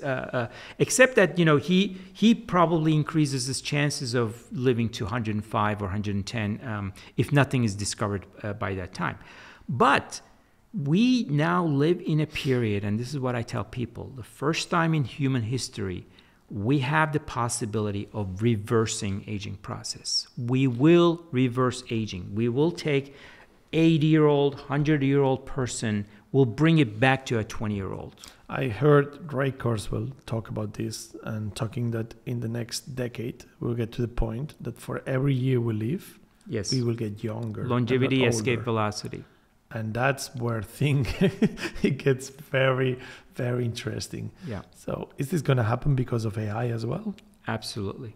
Without AI, I mentioned that 20 years ago in my Biosingularity blog. Okay, and without AI, we would not have a chance. We would not have a chance, maybe 1,000 years later. And the reason why we wouldn't have a chance is because this is extraordinarily complex. Like what I mentioned to you, if we cannot build this digital twin, for example, we don't have much chance because we have to re-engineer the human body. We're talking about, okay, so my skin is aging. The reason it's aging is that there are thousands of millions of reactions are happening. Millions of cells have to be renewed. I have to clean those cells. I have to repopulate them. I have to retune my metabolism. I have to maybe make changes in my epigenetics, completely re-engineer my genome. I mean, this is big. You know, Manhattan Project times 1,000. Mm-hmm. It's bigger than going to Mars. So Mars is a piece of cake. Yeah. Okay, so but if you have AI, because AI knows exactly why you're going to age, which genes that we need to turn off, and then which genes we need to turn on, which genes we have to change that methyl group and then put that group, and which thousands of metabolites we have to tune back to normal. So it's going to be like a whole engineering project, because we have to regenerate your heart differently, your immune system. Like I work on immune system. I'm trying to regenerate the immune system because it's obviously very important. But then the rules are going to be different for your brain, because in the brain you don't really replace the cells. The cells themselves clean themselves. I mean, they are actually maintaining themselves, the neurons. So we have to find ways to induce those. So we don't yet know how. We know it's possible. And that's why I say, you know, we'll be able to do this within maximum 2 decades. So we should be able to fix all the diseases, because diseases have, you know, 1 or 2 reasons. Like once you find the reason why a cell turns into a cancer, like 1 protein, 2 proteins, you can just focus on that and you can fix it. And that's what we've been doing with smart drugs and so on. But the aging requires a complete remake, reprogramming. And that's going to require developing this digital twin and training the AI, and let the ASI tell us, here's the protocol. If you do this, you're going back. So stage 1, in 10 years, we stop getting sick. We can all live until 105. Yeah. Stage 2, we not only not dying, but we're getting younger. Absolutely. But this is going to like Benjamin Button, or maybe, it's more like not, the Immortals. Yeah, exactly. Like, because you know, I don't think you can shrink your bones, right? So you'll probably, you know, you need to make more muscle and more bones. So, but you can reasonably think that you go back to your adult stage. Not to a childhood. You know, I don't think that's... But it's basically we reach our prime and then we stay there. Exactly. Like you know, 20, 30-year-old, like, you know, the Immortals movies where they all look the same for over hundreds of years. Exactly. And they don't die unless someone kills them, which gets to... Well, you might still die, by the way. Exactly, by accident. By accidents. In fact, there was some calculation that statistically, if you don't fix the accident problem, which I think Elon Musk is about to fix that problem with self-driving cars, you know, with the current rate of accidents, you would live about 1,000 years, because statistically something would happen in that 1,000 years that you would die. But I think, you know, that's also being fixed. So potentially we could live thousands of years. The problem is, what do we do with population? Like, because obviously if no one dies and everyone is like on their 20s, 30s, so I have an answer to that too. Obviously, I've been thinking about these things for years. That is a very complicated one to handle, so we will see. Because resources, I mean, if by the time we get this right, we at the same time get an ASI that can provide and we can be interplanetary and all these things, then maybe it's not that bad. But otherwise, people will be crowded. But let me make the counter argument. Actually, it's a very, very fortuitous time for answering that question, because if you also follow Elon Musk, for example, he's constantly complaining about an existential crisis of humanity because we're going to disappear. There are just not enough births to replace human beings. Many countries are losing population. Totally. South Korea, Japan, Italy, Spain, I guess, once you move below 2.2 children per parents, then you're going to start losing population. So and Japan is a very dramatic case where in 2 generations they could almost disappear. Yeah, exactly. So if you fix aging, first of all, we'll exist, right? So we're preventing at the same time, I think that maybe we can, to a certain point, reprogram ourselves, because perpetuation of the species is going to go through just living longer, not by reproducing. So maybe we don't need so many kids, and then at the end it's the same group of us living together for a very long time. Exactly. In fact, if you look at the animal kingdom, animals that live very short lives have many more progenies. Exactly. Whereas like whales, they don't care. Like they can have one child every 100 years. That's fine. There's enough of them. And then the other point is that we can accommodate probably 5-10 times more people on Earth. It's 8 billion people, but Earth can accommodate 50-100 billion people. Yeah. The reason why it's not right now is because we're so inefficient. We only use like 0.1% of the sun's energy. We don't have nuclear energy or fusion energy. So once we fix the energy problem, there's enough space, and we can build cities on oceans. We can go undersea. There was like the main problem right now is that there is not enough jobs for everyone. But if no one has a job, yeah, exactly. If robots are doing everything, then why not? And then we're going to have colonies in Mars. We're going to need people there. And then once we get to Mars, we're going to need to go to the next star. I watch Star Trek a lot. Yeah, so. Me too. I'm a Trekkie. Exactly. I don't find many of those, so it's amazing. So this is really incredible, because this is something that I would have never thought it would be in my lifetime.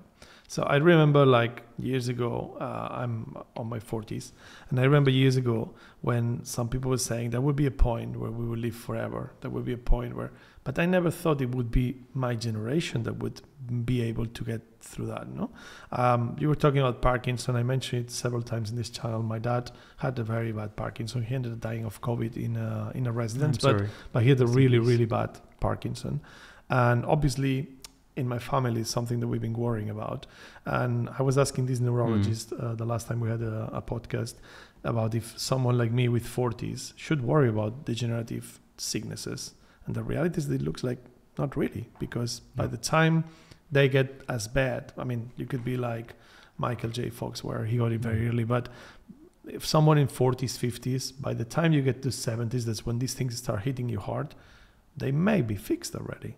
So not maybe. Will be. I'm that certain. You're that certain. I have absolutely zero doubt about that, because I can see where things are going. As I said, biology, even though it's extremely complicated, it's also extremely predictable. Think about it. I can take a single cell from you and I can regenerate in another John. Right, so up to your fingerprints, like from an embryo, a same person can be born. So how is that possible? Because biology is predictable. How is it possible that we are able to treat any disease? Like we give one molecule, and that one molecule can change your whole organism and fix you. GLP-1 drugs, you probably heard of them, like Ozempic. They're called weight loss. But I constantly mention about those as miracle drugs. Yeah. So GLP-1 is a hormone that your body produces. It's not a new discovery. It's something that we make. It's just lower in some people. You replenish it. You give it a little bit more, and those people lose weight. Their sugar levels go to normal. They cure their diabetes. Their liver disease is cured. Their heart disease is cured. The kidney disease is cured. It prevents Alzheimer's. A single protein. And this, because this is really popular in Spain at the moment, like to the point that you cannot find stock. Is this really that good? Because some doctors it's really that good. Because some doctors say that we don't have enough data to know if there's going to be long-term effects, etc. We have tons of data. I have absolutely. I gave it to my mom. She lost 12 kilograms. She was diabetic. She's not anymore. Her glucose is normal. It's safe and like it's just a miracle drug. It's a miracle drug. I mean, because you make that. Your body normally makes it. It's not like something you give extra. You just give it a little bit more, and it acts on your brain. It signals your brain to. It cures addiction. It cures sleep apnea, and I'm pretty sure that it's going to add between 5 to 10 years to average lifespan, because you're curing a lot of the chronic diseases, and that's going to help us. So another drug that would have similar effect would be something that would remake your muscles, right? So muscle loss is one of the biggest problems during aging. And no matter how much exercise you do, you eventually lose some muscle. But imagine that you just take this one pill or one molecule that we already know increases your muscle mass. You turn that into a drug, which actually there's clinical trials right now, and then you reconstitute your muscles. That adds another 10 years to your life. Okay. A single molecule or single drug. It would be good if we get the pill that avoids us going to the gym. Absolutely, that's what I'm waiting for. And so on and so forth. So I think you mentioned about Parkinson. I was working with O1 Pro about that. So once you know the problem, you know how to fix it. We know what goes wrong in Parkinson's disease, but we don't know all the little details. And once we accelerate the drug discovery, we say, okay, this protein shouldn't be doing this, so let me move its function a little bit lower, and let me increase the function of the other one a little bit more. And that's our experience with my dad was that we were always playing with the balance of medicines, like duodopa and these ones, and it was kind of complicated to get it right. Because it was kind of like, if you go too far here, then he gets like a stone. If you go too far there, he starts hallucinating, but then he's more flexible in his body. So it was hard to find the point. But I think that's something where AI can be much more specific to certain people, and that's where we can really benefit of it. But this is truly amazing. But of course, all this, we talked about cancer, Parkinson, like not getting old. There has to be some moral problems in all of these. Like it's not. Is it that simple to like, okay, AI is going to help everybody, or it's going to be more difficult than that? Because I always put the example when I talk about medicine and AI, that many years ago we cloned Dolly, the sheep, and nowadays you don't see people cloning themselves because there was more like an ethical or moral issue with it, and we stopped it. Do you think there's going to be a wall that we'll have to hit with AI medicine, or it's going to be so overwhelmingly good that we will have to let go on these things? Right. Because some people may consider this is playing God. Oh yeah, we've been playing God since the beginning. The moment you interfere curing cancer, or the moment I put these glasses, I'm actually playing God. Because if God wanted me not to see, why am I fixing this? So. And that's not very different than fixing, all the, curing all the diseases, or, extending your lifespan. But that's a philosophical discussion. In terms of the ethical issues, yes, you're right. I mean, there are some ethical limits that we have to decide. For example, I'm against embryonic gene editing, for example. Okay. Because we don't know how to do that in a very, very safe manner. And then also it creates this ethical dilemma of, sort of creating eugenics, for example. So you can create a very, very different species of subspecies of humans that would be so different that, it will be like between humans and chimpanzees, for example. But if one day we can really figure out through AI, which we might be able to, actually, that's the point that I call human 2.0. If we could make ourselves, younger, why not can't we make them? Can't we make ourselves more intelligent? You know, I want to be able to see like an owl, for example. I want to see zoom out, or I want to smell like a dog. You know, all of these are biological things that we can re-engineer. But on an embryo level, it's very, very tricky situation, because you don't know what kind of effects that's going to have, and then you're also deciding for another being. They didn't ask for it, right? So, but I think overwhelmingly this is going to be tremendously useful, and I think that I should unpack this human 2.0 part, because people also say, okay, if AI becomes so intelligent, then we're going to be like little ants to them, right? But I make the counterpoint that what if we also increase our intelligence through use of AI, 100-fold? Because even in a normal human population, you have Einstein, you have someone with a very low IQ. The difference between those is bigger than massive, so massive. I mean, 1,000-fold, maybe more of difference. Well, what if we could make everyone Einstein. Or actually 10 times beyond, smarter than Einstein? Every human being. You mean like by making us like cyborgs integrated with technology, or just biologically? Just biologically, because if the difference between Einstein and a person with an IQ of 70 is probably a couple of molecules, just few genes. Actually, we're not so different from chimpanzees, and we're much smarter. Exactly, so. We're only different 1% of the genes, and we're so different. So once we learn, in fact, I coined another term for that. I called it bioprogressivism. So the idea of bioprogressivism is that right now. There's no fairness in biology, right? So because everyone is born with different talents, some people are more smarter. That's what you get. Yeah. Like it's like a natural doping, right? Some people have more muscles. Some people can run faster. I can't play basketball because I don't have 2 meter height. So what if we could give the option that people can edit themselves with their choice, and they can become smarter, they can become taller, they can become, I don't know, more beautiful, or this and that.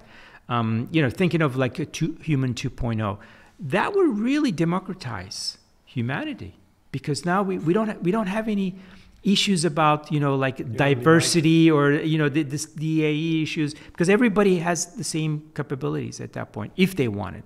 Some people might still look very, choose not to, or they might look different, but they have the option. Right now, people don't have the option. I mean, no matter what you do, if you don't have the right genes, you're never going to be, Michael Jordan, right? So you'll never have that ability, or you're never going to be Einstein. That's clear. The main problem of this is that would be maybe ideal or topic even if that happened for everyone to be able to choose it. But the point is that then this is going to cost like $6 million, and only Brian Johnson is going to be able to do it, and Mark Zuckerberg and Jeff Bezos. But I'm not going to be able to do it. Therefore, it's again not fair.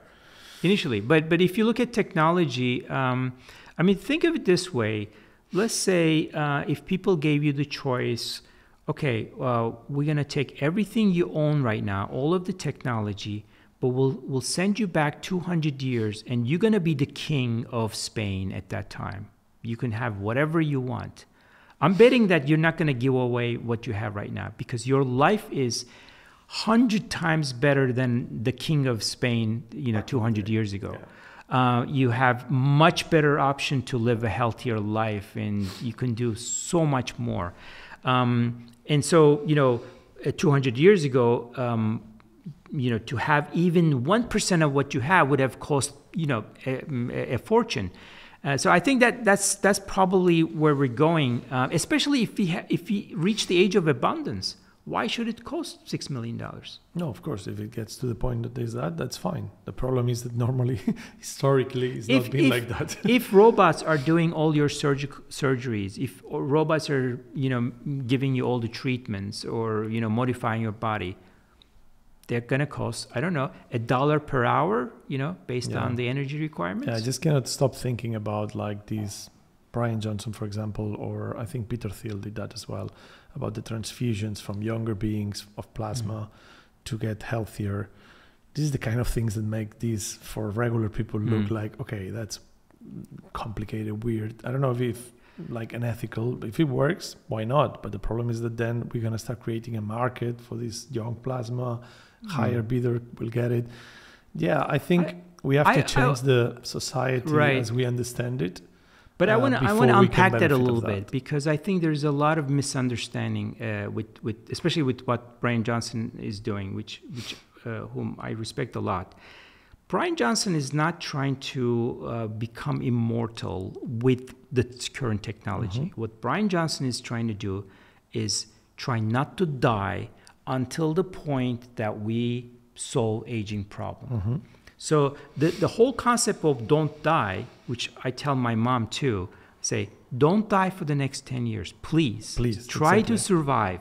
Because if you live 10 years, you're going to live another 5 years. If you live 15 years, you're going to live another 50 years, because we're going to solve the aging process. I think many people misunderstood the don't die concept. Exactly. It's not a narcissist.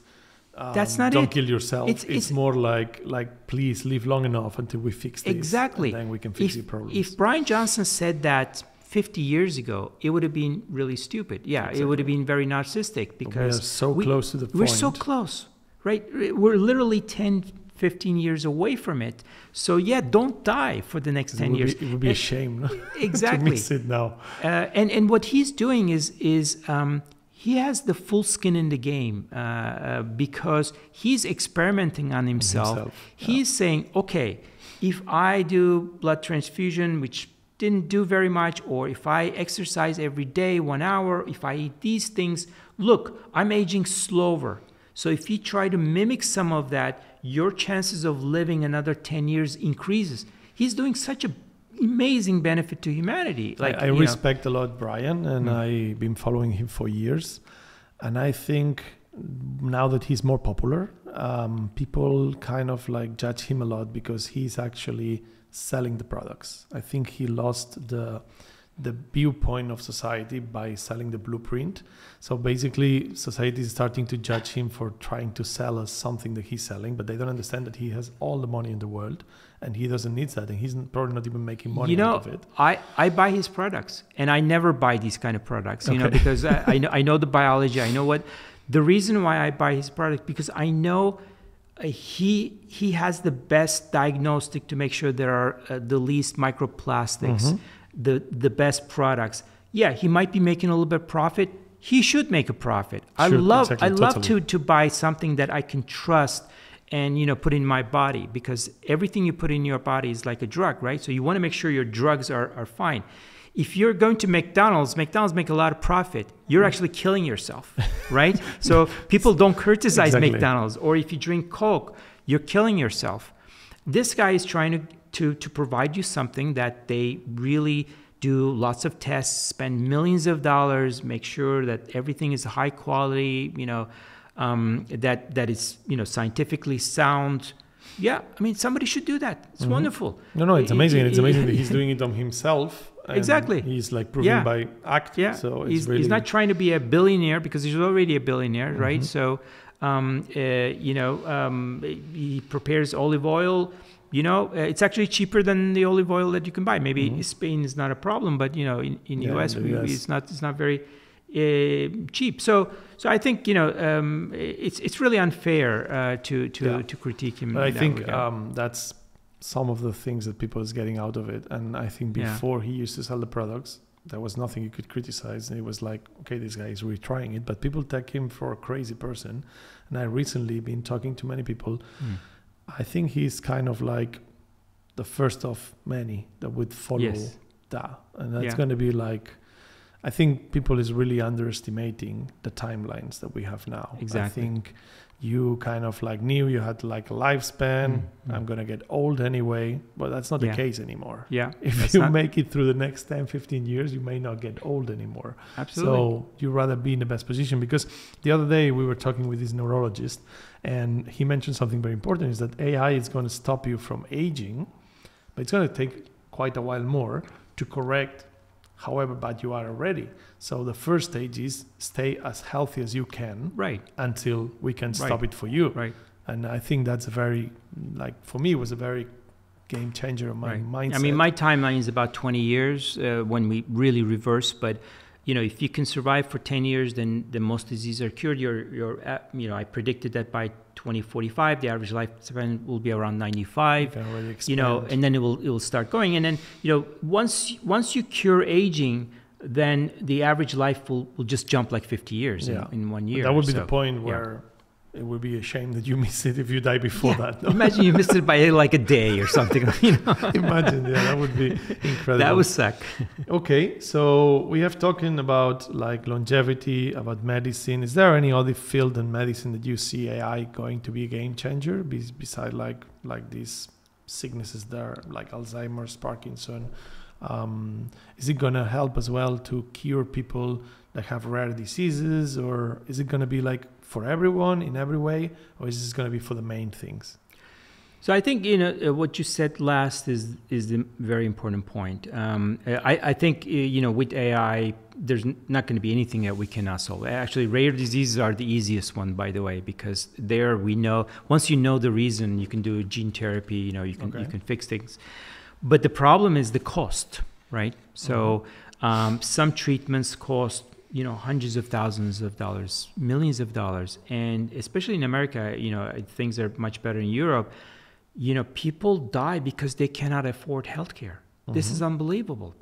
It's so inefficient, so expensive. And then the insurance companies are a massive problem. You probably hear this here.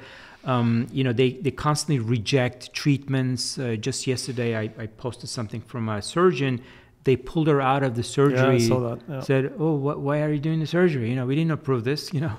Out of the surgery is crazy. With the patient already sedated and like ready exactly. for I mean, 1 million people died during pandemic in the U.S. This is supposed to be the richest and the most advanced country. I'm from Turkey. Much fewer people died in Turkey. We have a much better healthcare system. So I think this is the part that we have to solve again with AI. Healthcare should be so cheap that people shouldn't even think about, am I going to be able to afford it? Even if they have no insurance. This would actually fix all of the problems of US and other countries, because America is spending about $4 trillion on healthcare every year. What do you got to show for it? The average lifespan and health span is lower than most European countries. And, people don't eat healthy and things like that. But imagine like this GLP-1 drugs, which cost about $1,000 a month. If they were to cost, $50 a month, and then the government says, I'm going to subsidize, I'm going to give it free to, 100 million people. You automatically increase your lifespan and health span by 10 years. Yeah. You fix so many problems. The overall cost of the government will go down $1 trillion or $2 trillion. And not to mention that, our hospitals are almost like a scam operation. I mean, it's unbelievable. You pay $10,000 for one bed for one night. For what? If you stayed in the most luxurious hotel in the world, you wouldn't pay that much. You pay, I don't know, $100 for aspirin or something like that. Yeah. So we have to fix this problem. But this is more like a rotten system. It's a rotten system, but it's a very inefficient system that can actually pretty easily fixed by AI. Because here we have it fixed in that way. I mean, like in Spain especially, we have people coming from the UK to give birth in Spain because they have better treatment. They just come on a weekend on holidays and they know they're going to deliver that week or whatever. Yeah. And then they stay in the hospitals here because we have kind of like a universal free. Yeah. It's not technically universal and free, but at the end, in a practical way, it is. I mean, drugs treated. They don't ask for your credit card when you come into a hospital. Yeah, we will prosecute you later if so. but they directly treat you no matter what, and that's kind of like putting human lives first than money. And I think we don't have a different medicine than you have in the US. It's just a different system. It's just costs 10 times more, the same medicine Probably. in the US. Yeah, exactly. And the one reason for that is that because the system is very inefficient. You know, the drug companies spend $1 billion to find a drug, when, you know, using AI, it will probably cost $1 million. But they use the same money for the drug that we use in Europe. It's just that the government forces them down to put the price. So they charge American population so high to recoup all their expenses, and then they give the profits are in Europe at a small penny per drug.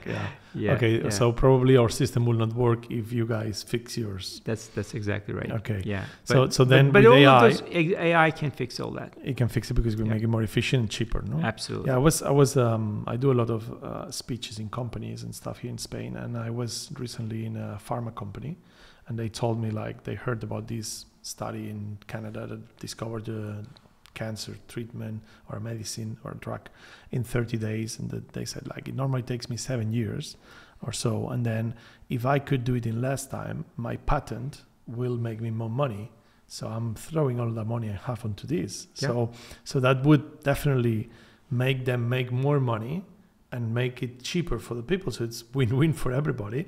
So that's definitely like a reason why AI can make a big change on the healthcare system. Right. And you know, again, now, for example, you have a CT scan or MRI, you know, AI can analyze it better than radiologists at a cost of pennies, when it would cost thousands of dollars if you had a radiologist or an expert look at the same thing. So, I mean, there's going to be cutting costs on every single point: the drugs, the treatments, the diagnostics, and I think this will tremendously democratize healthcare.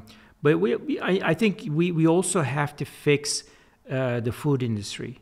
This is another terrible thing because.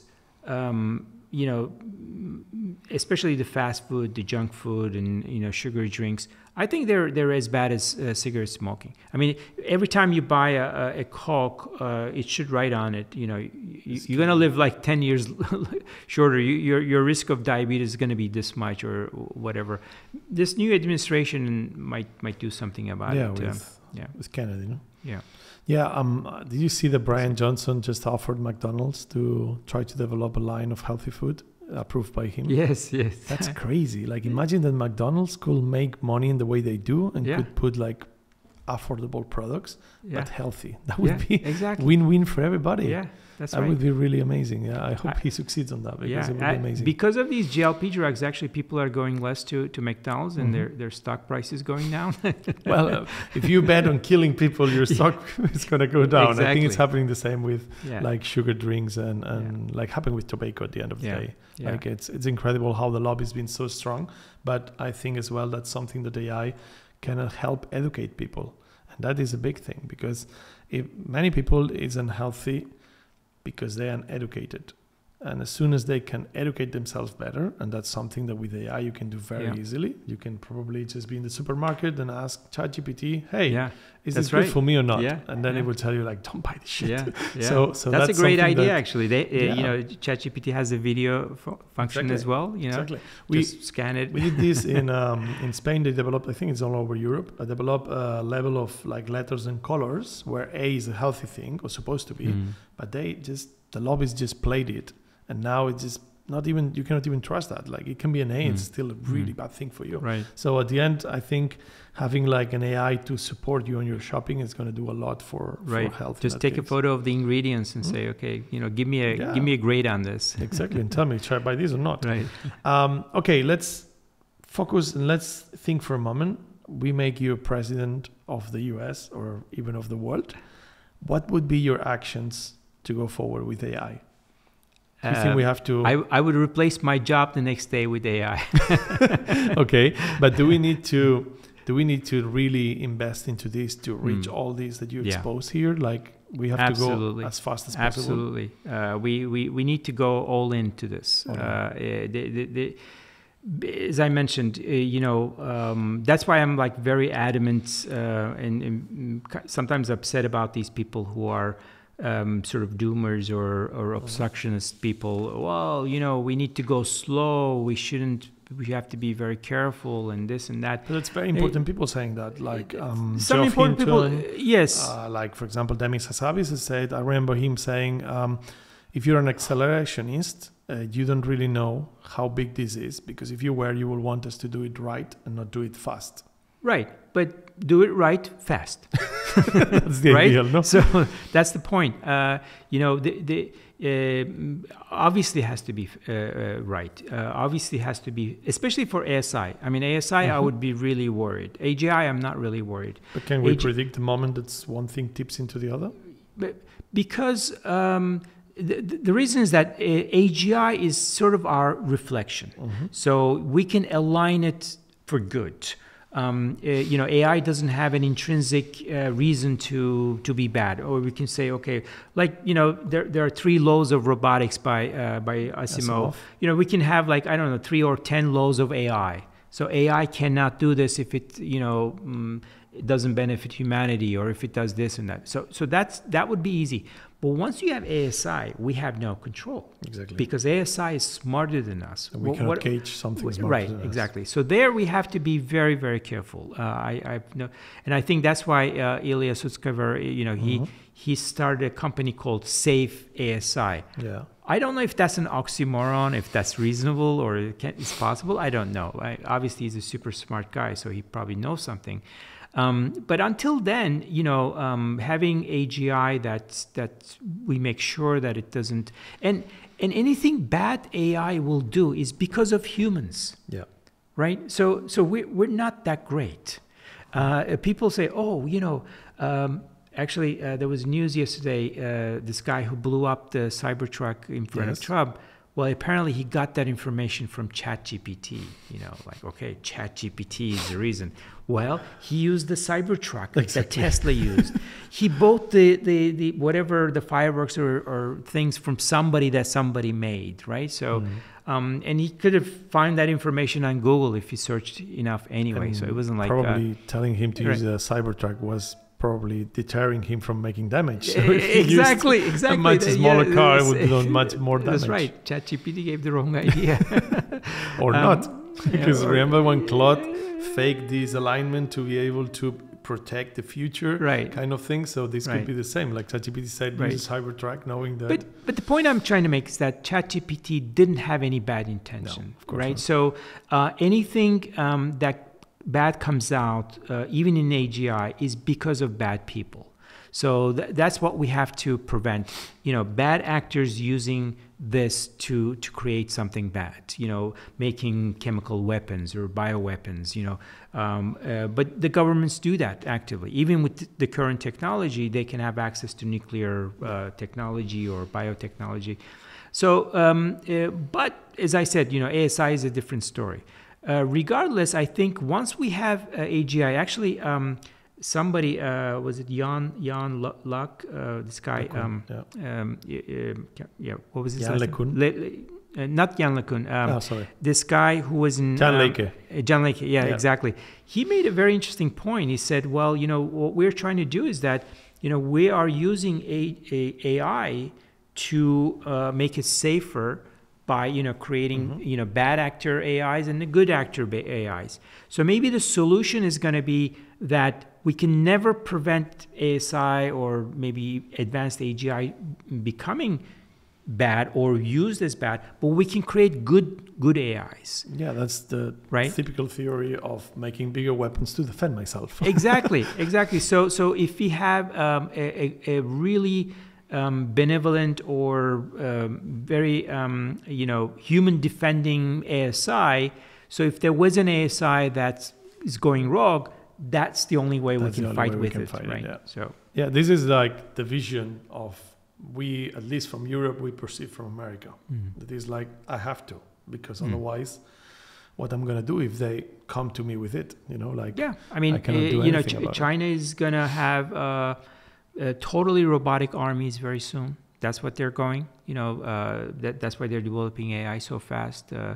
And it's a national. I mean, if you have $1 million drones with a O1 Pro intelligence coming to you. You cannot stop that. Cannot do that. There's nothing you can do about it. Totally. But if you could decide, if you could drive like politics, you would go on to an all-in government funding Manhattan Project for AGI, ASI. Yeah, in fact, what I would do if it was up to me. Right now, it's there's a lot of competition, but it's a very wasteful competition, right? So people are trying to replicate what each do, and each of them are costing tens of billions of dollars, maybe hundreds of billions. Microsoft spending $100 billion, XAI spending $100 billion, but they're just in parallel. They're trying to develop AGI. Right. So what if we combine all that? We joined and say, okay, so you can have your own models, but for one AGI, everyone's gonna contribute. OpenAI is gonna do this, and XAI is gonna do that. We're gonna, combine all the compute in the world or in the US. Almost like what open source is like. Are you in favor of open source?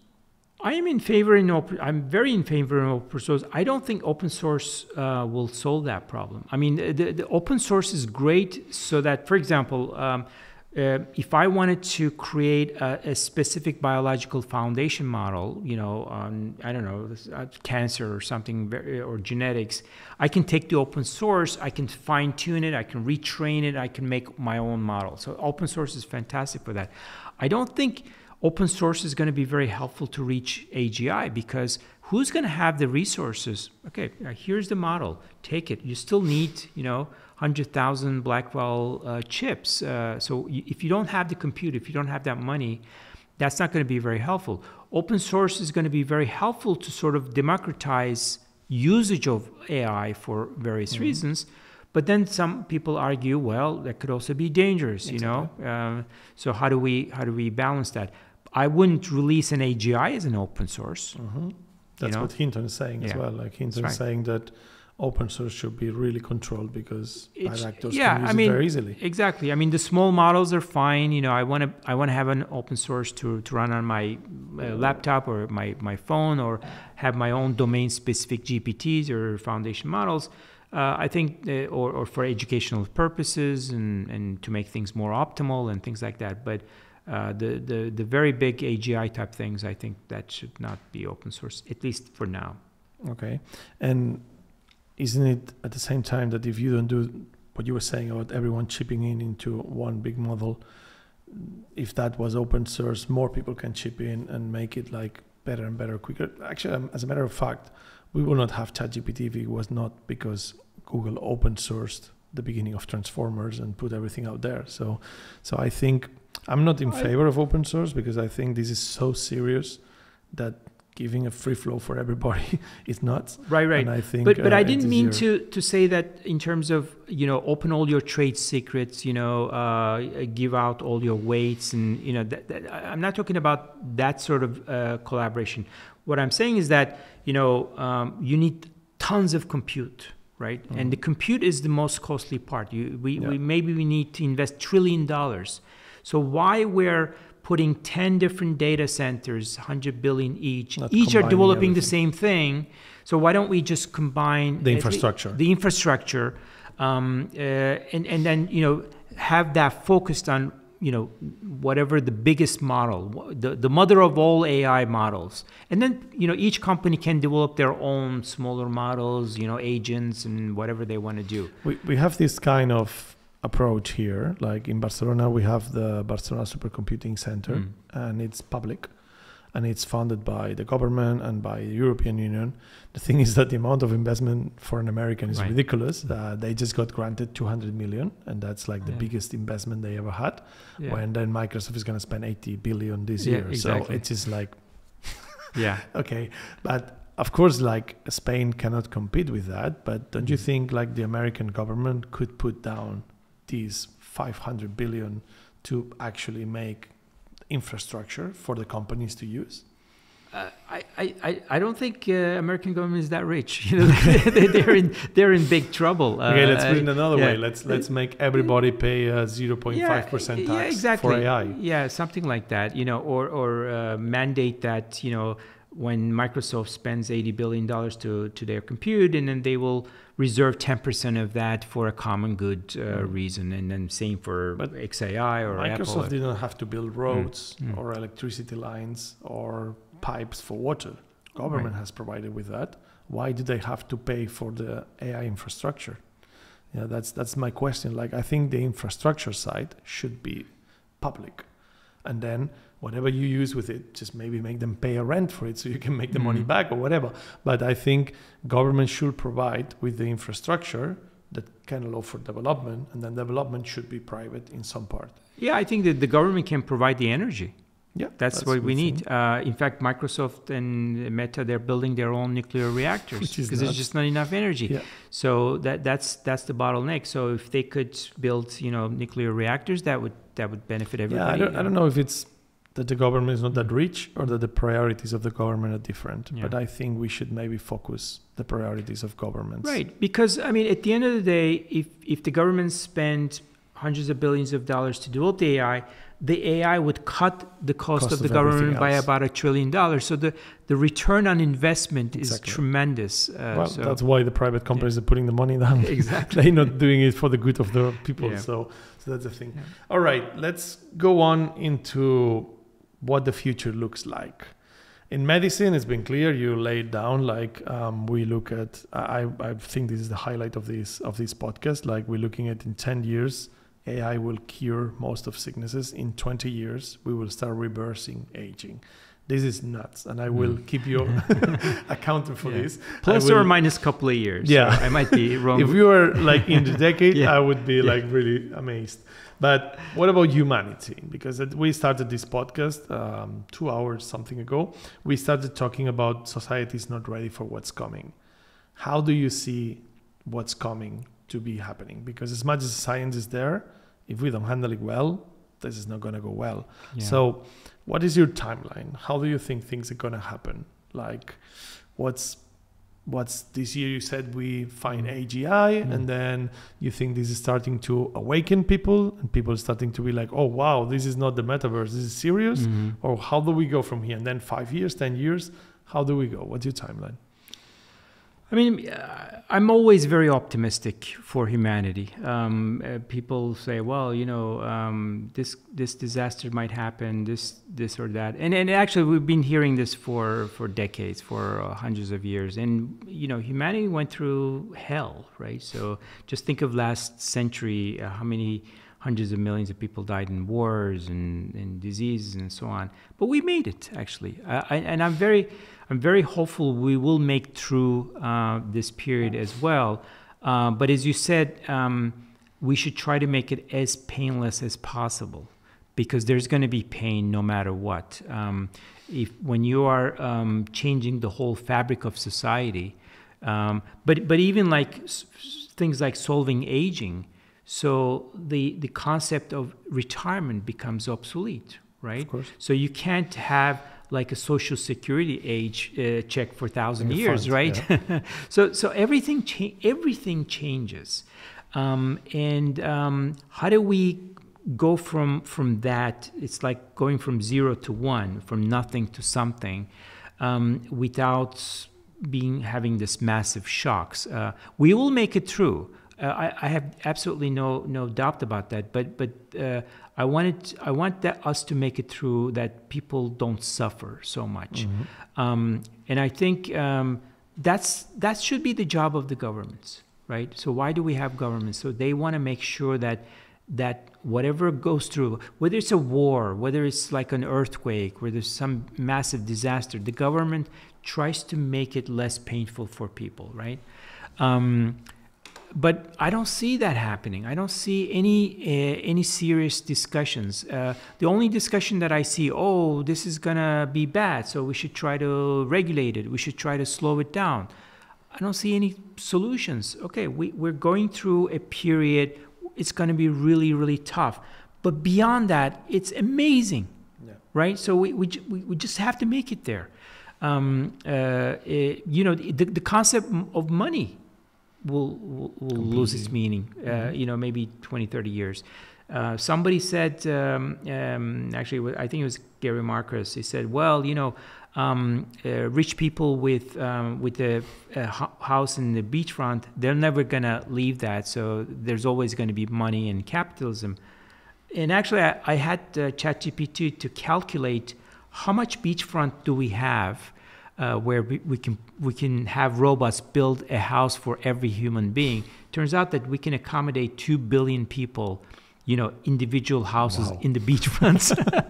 So everyone can be in the beachfront. Yeah, and that's just the available land. And then you imagine that we can build islands on the ocean, right? In Dubai, they build islands. So we can have unlimited beachfront for everybody. And if the robots are doing everything, it's going to be almost free of charge. So then it becomes meaningless to have money. You know, what will be the meaning in our lives? Honestly, I don't know the answer for that. I mean, I will always have meaning because I want to go to space. I want to go to other planets, to the stars, and so I want to make sure that I live a few thousand years so that I can see those things. Other people may find different meanings. You know, people might have a child once every 100 years, you know, because they don't have to worry about not having that chance. I don't know. I mean, it's impossible to imagine the meaning part, but I think the next decade is going to be really tough.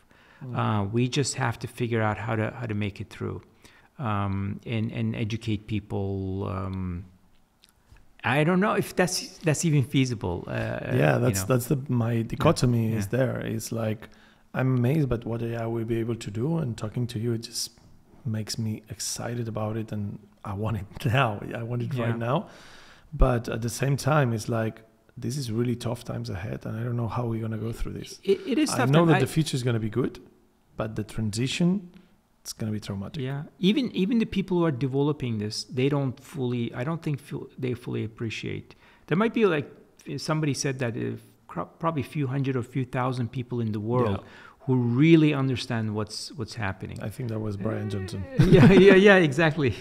I think that one of the scenarios that we will face, and I don't know. I mean, talking to you, it's getting me like wanting it more. But one of the scenarios that really, I think it could be an option, is slowing down progress. So instead of doing over the next 10 years, we do it over the next 100, and then society can adapt in time.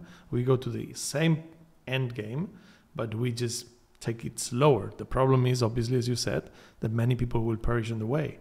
But, I mean, that would basically be saying this generation is gonna die off, so we're gonna wait for the next generation, and then we're gonna. It's kind of like, so we don't blow it all up like in a very traumatic way. But let's think of the worst case scenario. What could happen? 80% unemployment rate. 80% unemployment rate, but if we could quickly start to produce enough materials through robotics and AI. Quickly is being the key word, because 80% unemployment rate for a family that loses their jobs, if that's 2 years, maybe, right? But the governments can provide that sort of like think of it as an advance. Right. Mm-hmm. So, we have a transient UBI system. That would be amazing. For the next 5 years until we have robotics coming. But then we are not in the worst case scenario. Worst case scenario is what's probably going to happen is that the governments did not prepare for it, and they faced the 80% before they really realized it was coming. Right. And that's for me where I see the trauma. Right. If governments were talking now about UBI and preparing for it and talking to OpenAI and being like, okay, guys, give me a freaking 1 year in advance before you release something so I can prepare like I don't know, like I can allocate budgets. It's not like budgets in governments, at least here in Spain or Europe, you make like for the whole 4 years, and then you define how much money we want to spend in education, in that. Maybe we have to stop spending in education because it's going to be meaningless, and we should spend in like putting like a small fund so we can finance people that goes unemployed. Right. But if they don't know what's coming, they cannot take the measures. Right. And then the problem I see is that first, this is developing in secret, maybe not for the US because they have talks with OpenAI, but definitely I'm sure that the president of Spain has no freaking idea what's going to come tomorrow. Yeah. So then it's hard to plan for your country. Yeah. You know, like Yuval Noah Harari, he's been talking about, California is going to be fine or whatever, or the states in general. But what about Peru? What about Afghanistan? Yeah. They may not be fine when this Right. comes out and they haven't been warned or told about it. And they all of a sudden find in their hands 80% employment rate. Yeah. So I think this is for me the worst part. You're absolutely right. I totally agree. The world is not ready for it. But it's also kind of a catch-22 situation, because the faster you develop AI, the more efficient everything becomes, the less you spend, right? So you're actually having a surplus. You made a great point. Every child should have their own personal AI teacher. Totally. You don't need to build millions of schools or spend so much money on college or universities. The healthcare, if we could reduce the cost of healthcare because of AI, by a 10x. The U.S. alone would save $4 trillion a year, and then you just take that money and then you distribute it as UBI. Yeah, totally. It's not that impossible or crazy. Actually, Elon Musk proved that UBI was potentially possible if you wanted to do it. Then there is the other part of globalization. Like if in Spain there is like 10% of people who pay, like companies that make the money for AI, and then they have to pay for the UBI for everybody. That's happening in Europe, for example. If you go to Ireland, then instead of a 10% extra tax, you have to pay 7%. And then you move your company there, and Spain loses one of the few companies that was making money. So all of a sudden, it's unsustainable. So it's very complex, especially in a localized market. Like if we were doing this as a global decision, like we did with the atomic bombs, maybe there would be like something we could do. But I don't think America is going to pay for the UBI of Yemen or Spain or France. Trump won't, for sure. So but, that's where it gets tricky, because like companies will move to America because business is blooming there. So we will move our company to America. Then taxes will be paid in America, not in Spain. It's going to be difficult. Right. I think it's very complicated. But you could also think of a tax like a VAT tax, value-added tax for AI and robots. So let's just say that Spain, exported 1 million robots to work in their factories or homes or whatever. The government basically taxes every robot, because the robots doesn't cost anything to it would still be cheaper for the companies, but they would actually pay, 50% of the salaries that they would pay to the people, to the government. Yeah. And then the government would actually. This is one of the ongoing theories about like you having to pay for your AI employees, as well as for the human employees, but without having to pay their salaries. So at the end, it's very good, but you still have to pay the part that the government normally makes, so the government can pay a salary to these people.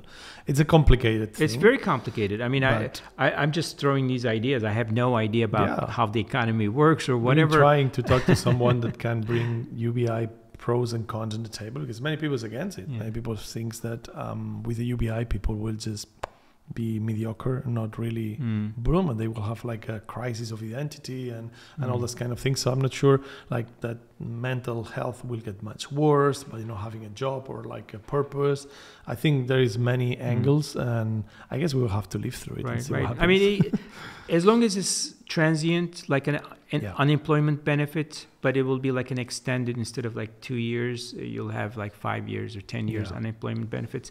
And then, once we have the AI and the robots, and my thinking is that the government should give 1 or 2 robots to everybody, so that the robots can just do whatever work they have. And then, if they buy extra robots, then they can put it into the. In fact, I think Elon Musk is going to do something similar. You're going to buy this, car, self-driving robotaxi, and then, the time that you don't use it, you rent it as a taxi for other people. So if you have 5 robots, you can use 4 to do job for other people, and you can have some income from there. Yeah, there will definitely be opportunities as well. Exactly. Okay, let's finish with a question. Who's your favorite person on the AI world? Oh, that's a really tough one. I mean, there's so many amazing people. I mean, I think you know, Ilya is very special. I mean, every time I listen to that guy, I can see how deeply he was thinking about this. And I think if it wasn't for him, we wouldn't be here in the first place, because he really, the idea wasn't difficult if you think about it. He said, well, you know, our brain works in a similar way. You just scale things up. I mean, look at the brains of monkeys and humans. Yeah. It's bigger. The scale works. Yeah. And make it more complex. And of course, you know, the transformers tremendously help. So he's definitely there. You know, I mean, there's so many amazing people. I don't want to like single out any one individual. Of course, Demis, you know, because he developed AlphaFold, indirectly relates to my work. And but probably the most important people are the ones that we don't know their names. Those who are working at OpenAI or there was Google. This guy in OpenAI that Sam just put out on the exactly field, like nobody knows. He doesn't even has a PhD. Exactly, and he was key for developing. Yeah. I mean, these are unknown heroes.